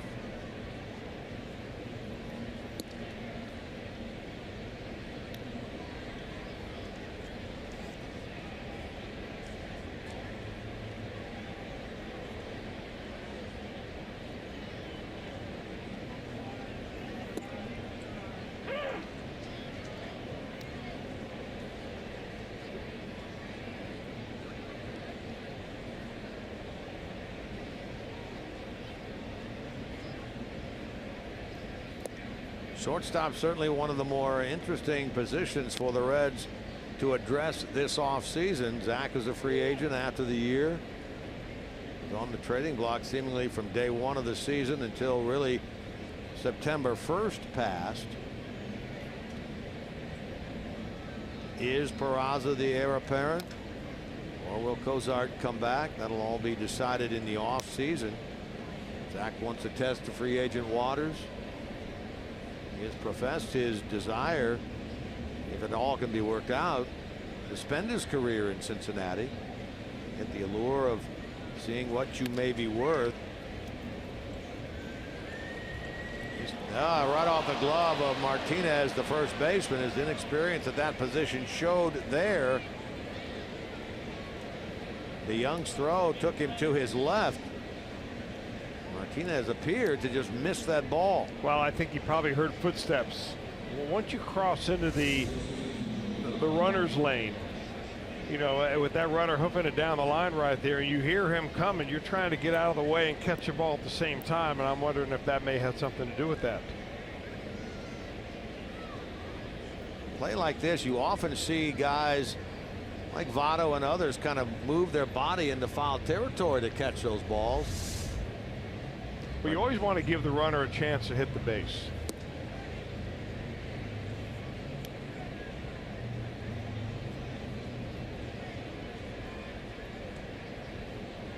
Martinez charged with the error.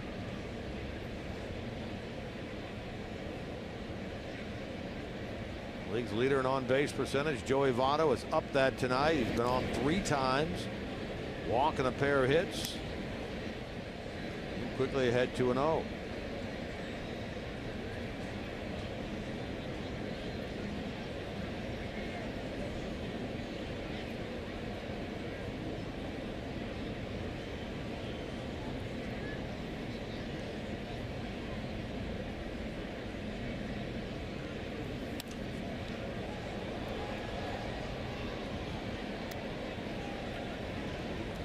Talked about how well this guy Votto has performed the last 3 years. Look at his on-base percentage after the break since 2015.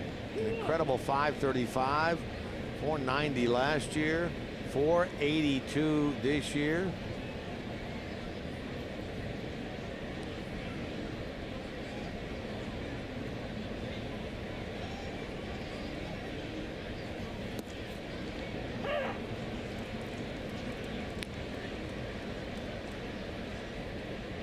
Nobody's been better at it than Joey Votto in the second half of those years.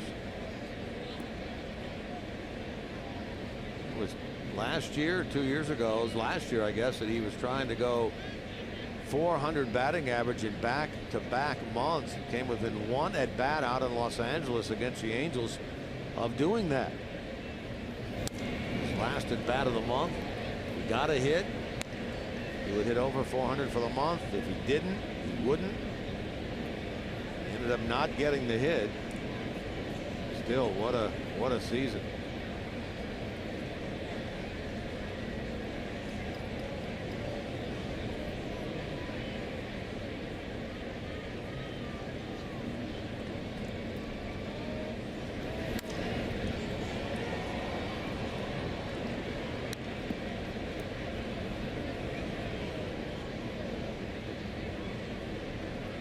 Suarez, the grand slam earlier in this game, waits on deck.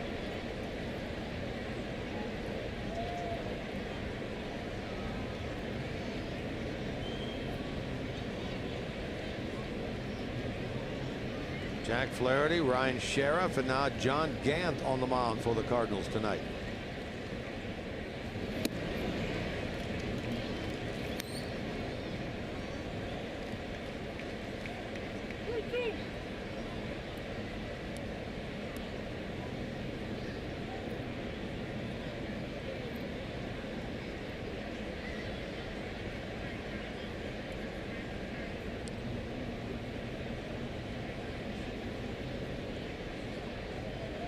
Ozark running. Line by Votto. Boy, smoked that ball, but right at the first baseman, Jose Martinez.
Spring training experience in Goodyear, Arizona, sponsored by the Reds Community Fund. 2 lucky winners will enjoy breakfast with a team and VIP treatment, plus airfare, hotel accommodations, and much, much more. Raffle tickets are just $100, with all proceeds benefiting the Reds Community Fund. Call 513-765-7700 or email raffle@reds.com to purchase today. Back to work, Kevin Shackelford. First time up, Carson Kelly. He took over in the bottom of the 5th inning once the Reds scored the 5 in the top of the 5th. Took over for Yadier Molina in the 9 spot.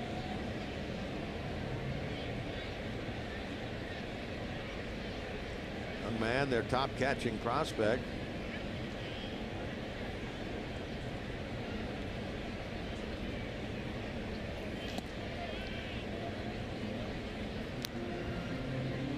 Molina just signed a new 3-year deal that keeps him here through the 2020 season. New deal, new 3-year deal that kicks in next year.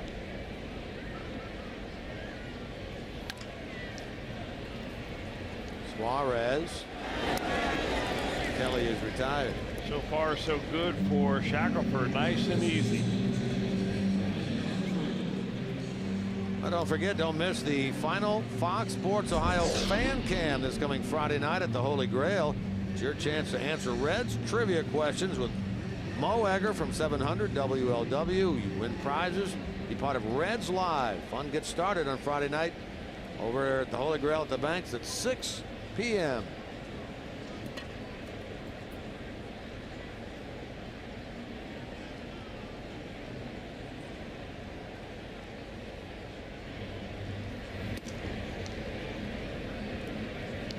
7 Cardinals now in a row have been retired. 12 of the last 13. They haven't had a hit since the 3rd.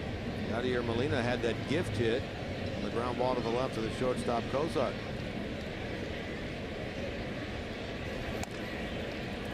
Down the line at 3rd, and that's going to be an infield single. That cued right off the end of the bat, playing him to pull.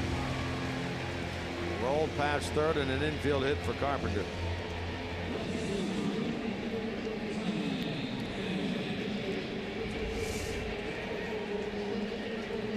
Yeah, it looks like Carpenter's trying to go that way, but I mean, the bat is just about perfect placement.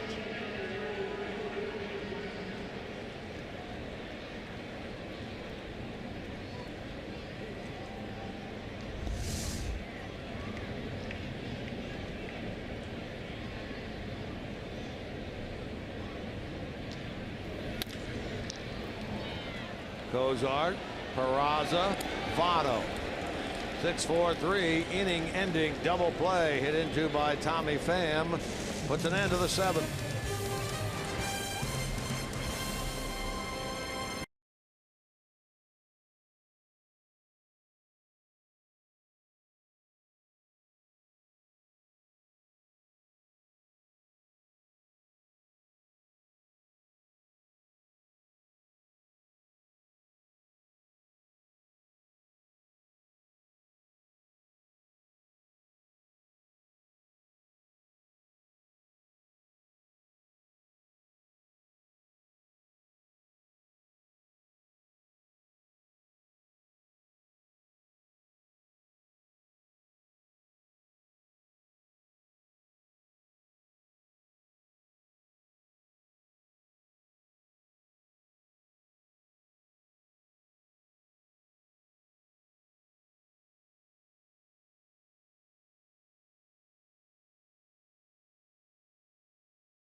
Tonight, the Brewers are happy tonight. The only one of the 3 teams that's involved right now in that tight 3-team race in the National League Central, these Cardinals. Reds have been able to take it to them. Suarez will lead it off. Speaking of Eugenio, he's the man who delivers our Miller time moment of the night here tonight. Came on this big swing in the 5th inning. With Malley and Cozart and Votto aboard. 25th home run of the year, 2nd career grand slam for Suarez, 7th grand slam of the year for the Reds. And made it 6-0 at the time, and that's what it is now into the 8th. New pitcher on is Sam Tuivailala. Takes over for John Gant.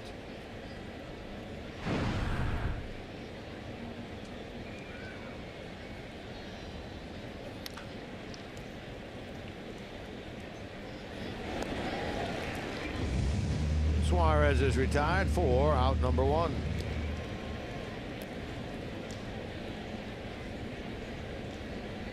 Schebler will be the batter with 1 out. Let's go down to Jim Day. Jim, you have something on Scott.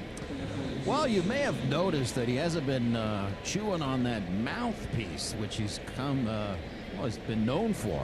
Fans noticing that nervous reaction chewing on a mouthpiece. I asked him about it. I'm like, did you get rid of the mouthpiece? He said, no, I was going through them so fast that I got another one, and these are much harder. He wears it on his bottom set of teeth as he rips one off the third baseman here. And close play at first base, but Scott told me that the one that fits now is so tight that he can't move it around. So he still wears the mouthpiece, and it makes a very happy mom, because his mom was never happy with the look. And he said a lot of still photographers have come up to him and thanked him as well, saying, we can finally get a good picture of you, because every picture we have is that mouthpiece hanging out of your mouth. He still wears it. It's just a tighter one. You know, believe it or not, I was actually thinking about that earlier tonight when he was batting, that he wasn't moving that mouthpiece around, and maybe like a lot of others, I was happy about it.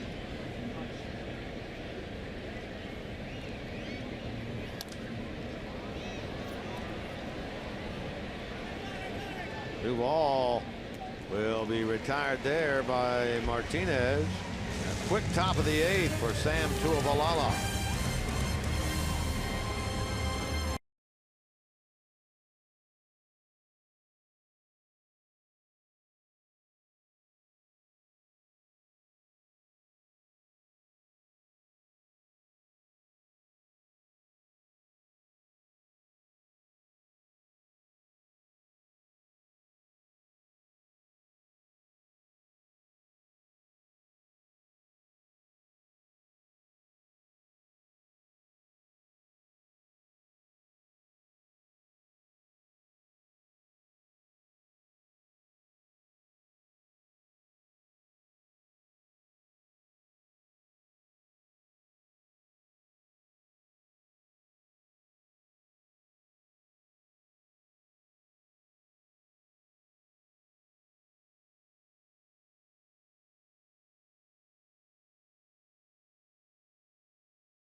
Season in less than a month, and we're on the countdown to face-off, presented by Wendy's. Blue Jackets opening night is October the 6th on Fox Sports Ohio, and of course streaming live on Fox Sports Go.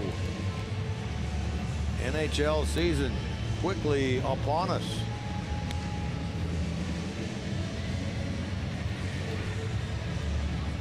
The pitcher on for the Reds will be Michael Lorenzen. He becomes the third pitcher of the night.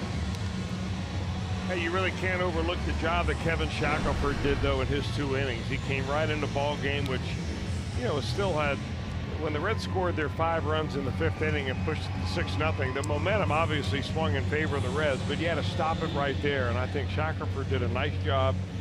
He went 1-2-3 in the 1st inning, got a double play to end the 7th, and now Michael Lorenzen takes it on here in the 8th. Michael worked in 1 game against the Mets. That's back on the 9th, so he has not been nearly as busy this month as he had been throughout the year. Only his 4th game here in the month of September. 61 appearances, 74 innings out of the bullpen. That's a lot. He gets Paul DeYoung to lead things off. It will be interesting looking forward to 2018 down in spring training, whether the Reds will give Michael Lorenzen a chance to pitch for a spot in the starting rotation. Well, I think we mentioned earlier that Brian was talking about that today in his media meeting. He was asked about Lorenzen. being a starter against it. That's Michael's wish. He has the repertoire to do it.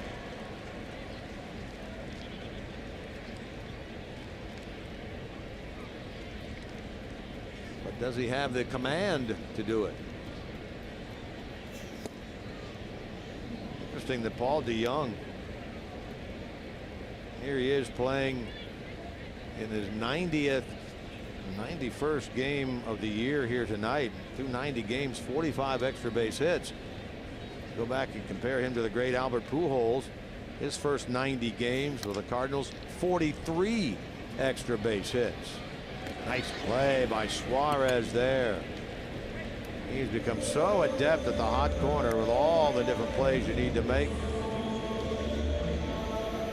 Just a solid ball player. He's turned himself into a well-rounded ball player. Offensively, we talk about him all the time. Of course, he's the hero tonight with the grand slam. Makes a nice play on the slow roller. He has a good enough arm to be able to backhand the ball down the third base line and throw across the infield. And he's a smart base runner.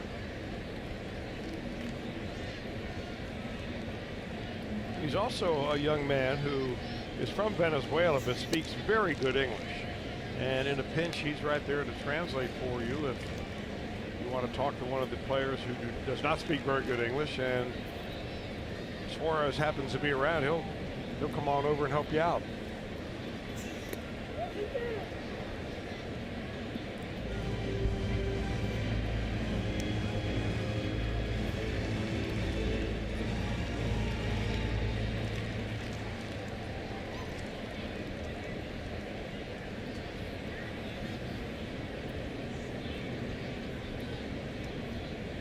Couple of hits tonight for Martinez. He also had a pair last night. Twice now he's gotten fooled by Lorenzen breaking balls and finds himself in the hole 1 and 2.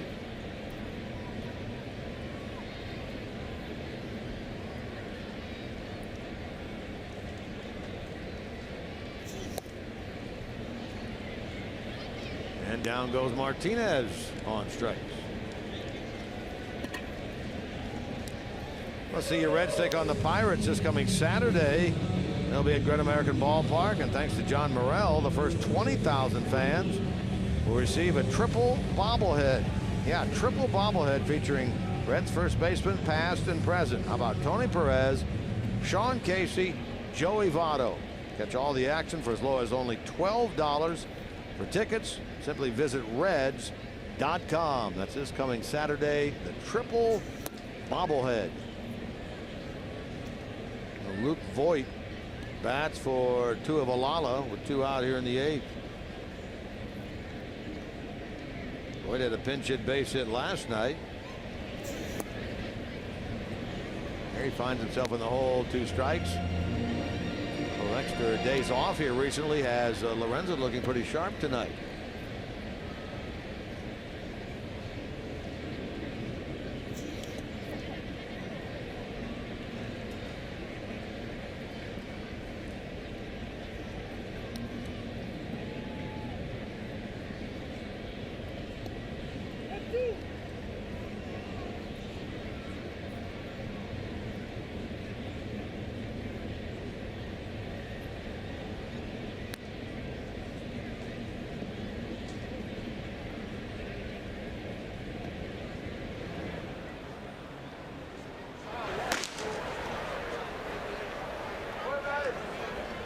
Matt Bowman will be the next pitcher for the Cardinals.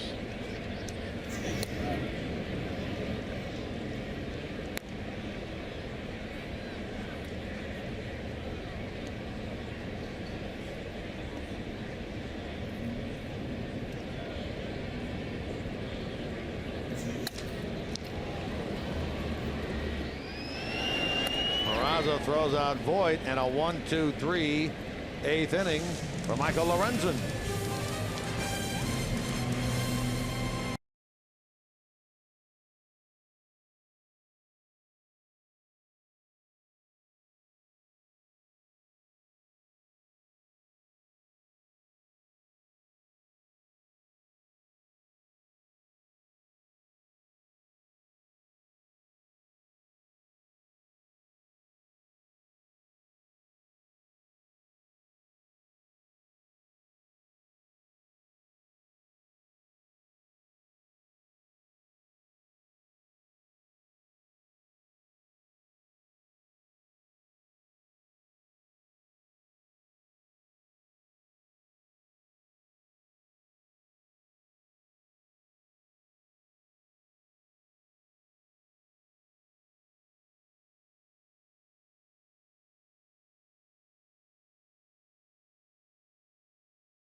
Series. Make sure you're ready for Reds action. That's 30 minutes before every game here on Fox Sports Ohio with Reds Live pregame presented by Ray St. Clair Roofing. Game is at 1:45. Reds Live pregame at 1. There's the pitching matchup. Amir Garrett, left-hander. Right-hander Luke Weaver, 5-1 with a 2.16. He may be ahead of Jack Flaherty in terms of the pecking order for the Cardinals for next year's rotation. Made his big league debut last year. And that's what looks like it's going to be the deciding game of this series. Cardinals last night 13-4. Reds so far tonight 6-0.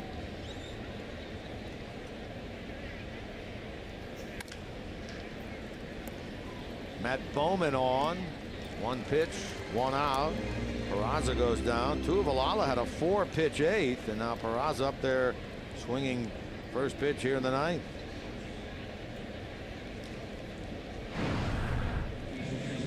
Bowman's been in a lot of games. He is often leaned on a lot out of that Cardinal bullpen. Young man that was originally drafted by the Mets, and the Cardinals picked him up a couple of years ago in the Rule 5 draft.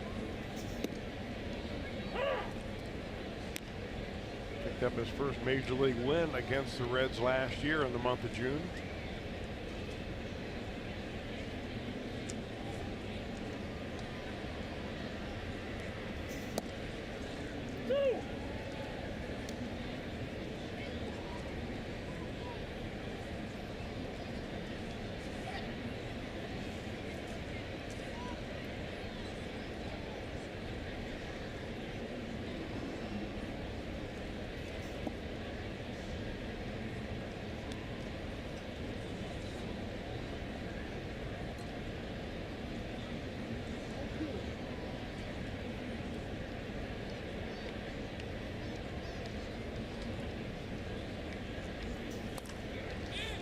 Towards center, and that'll be caught out there by Bader.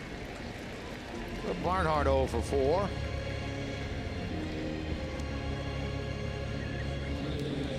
And now Lorenzen's spot is due up.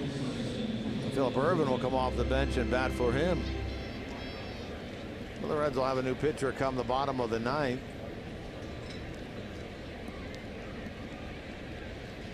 Out there throwing in the Reds bullpen is Luke Farrell. Ervin first pitch swinging to right. And another quick and easy inning for Cardinal pitching. Bottom of the 9th upcoming. 6-0 Reds.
Fox Sports Ohio has been brought to you by Kroger. Stop by your neighborhood Kroger to say big store wide. Great food, low prices at Kroger. By Cincinnati USA Regional Tourism Network. Stay close to CincinnatiUSA.com. And by Toyota. For over 30 offers, visit buyatoyota.com. Toyota, let's go places.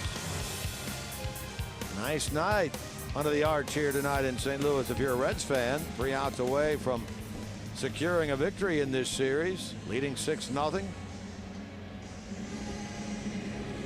Reds this year in terms of shutouts have 6 shutout wins, the last of which came out in Arizona way back on the 8th of July.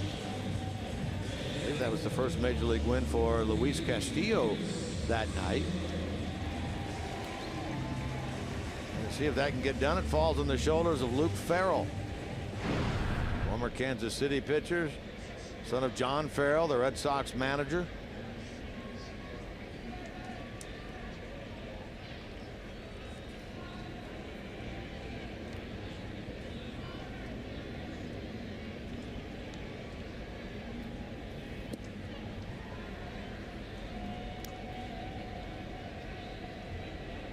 Now pinch hitter will lead things off here. This is Magneuris Sierra batting for Colton Wong, starting the bottom of the 9th.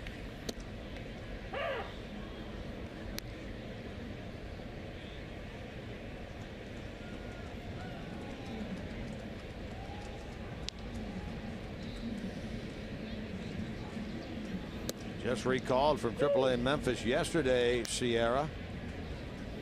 Got in the game, pinch hit in the 7th, struck out, stayed in the game, later flied out. So 0 for 2 last night. Speedy outfielder here. Did he go? He did. Pitches in the dirt. They'll throw him out. Strikeout and a 2-3 putout. That's the way the bottom of the 9th starts. Second 21-year-old that the Cardinals have had in this ball game tonight.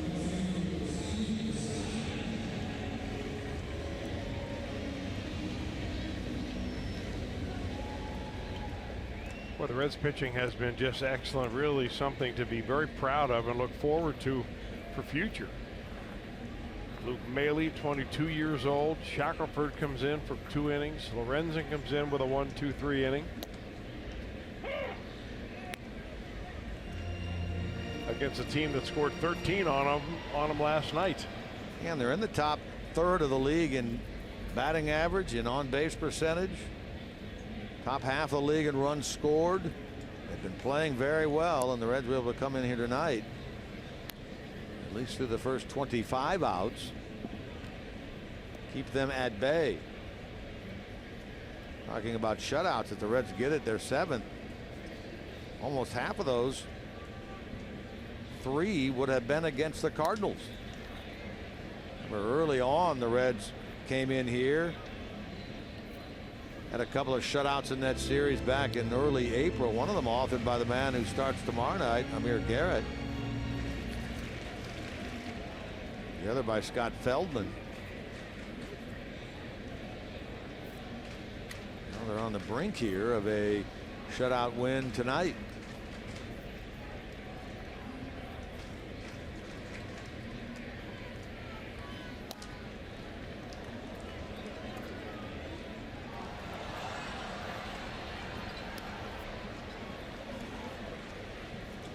For Luke Farrell, this is his 3rd appearance with the Reds.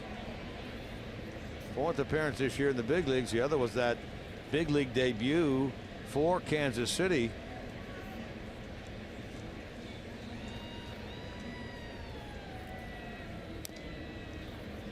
It was a game in that his father was able to leave the Red Sox for a day, come and watch his son Luke make his debut as a starter for the Royals. Much the same thing that the Marlins did when Chad Wallach made his debut with the Reds. His dad Tim left the Marlins, coached down there with that team, came to Cincinnati and watched Chad make his debut.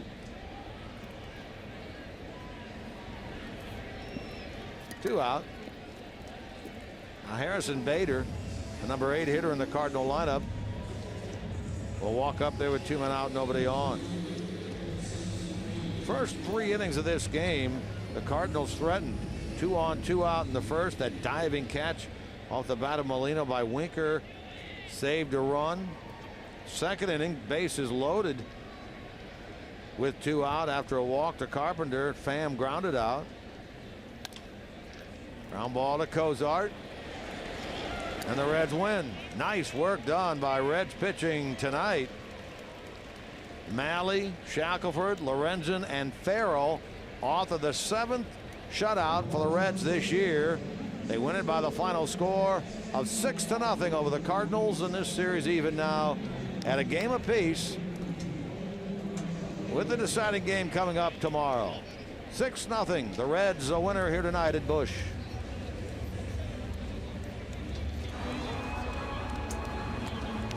Stay with us now.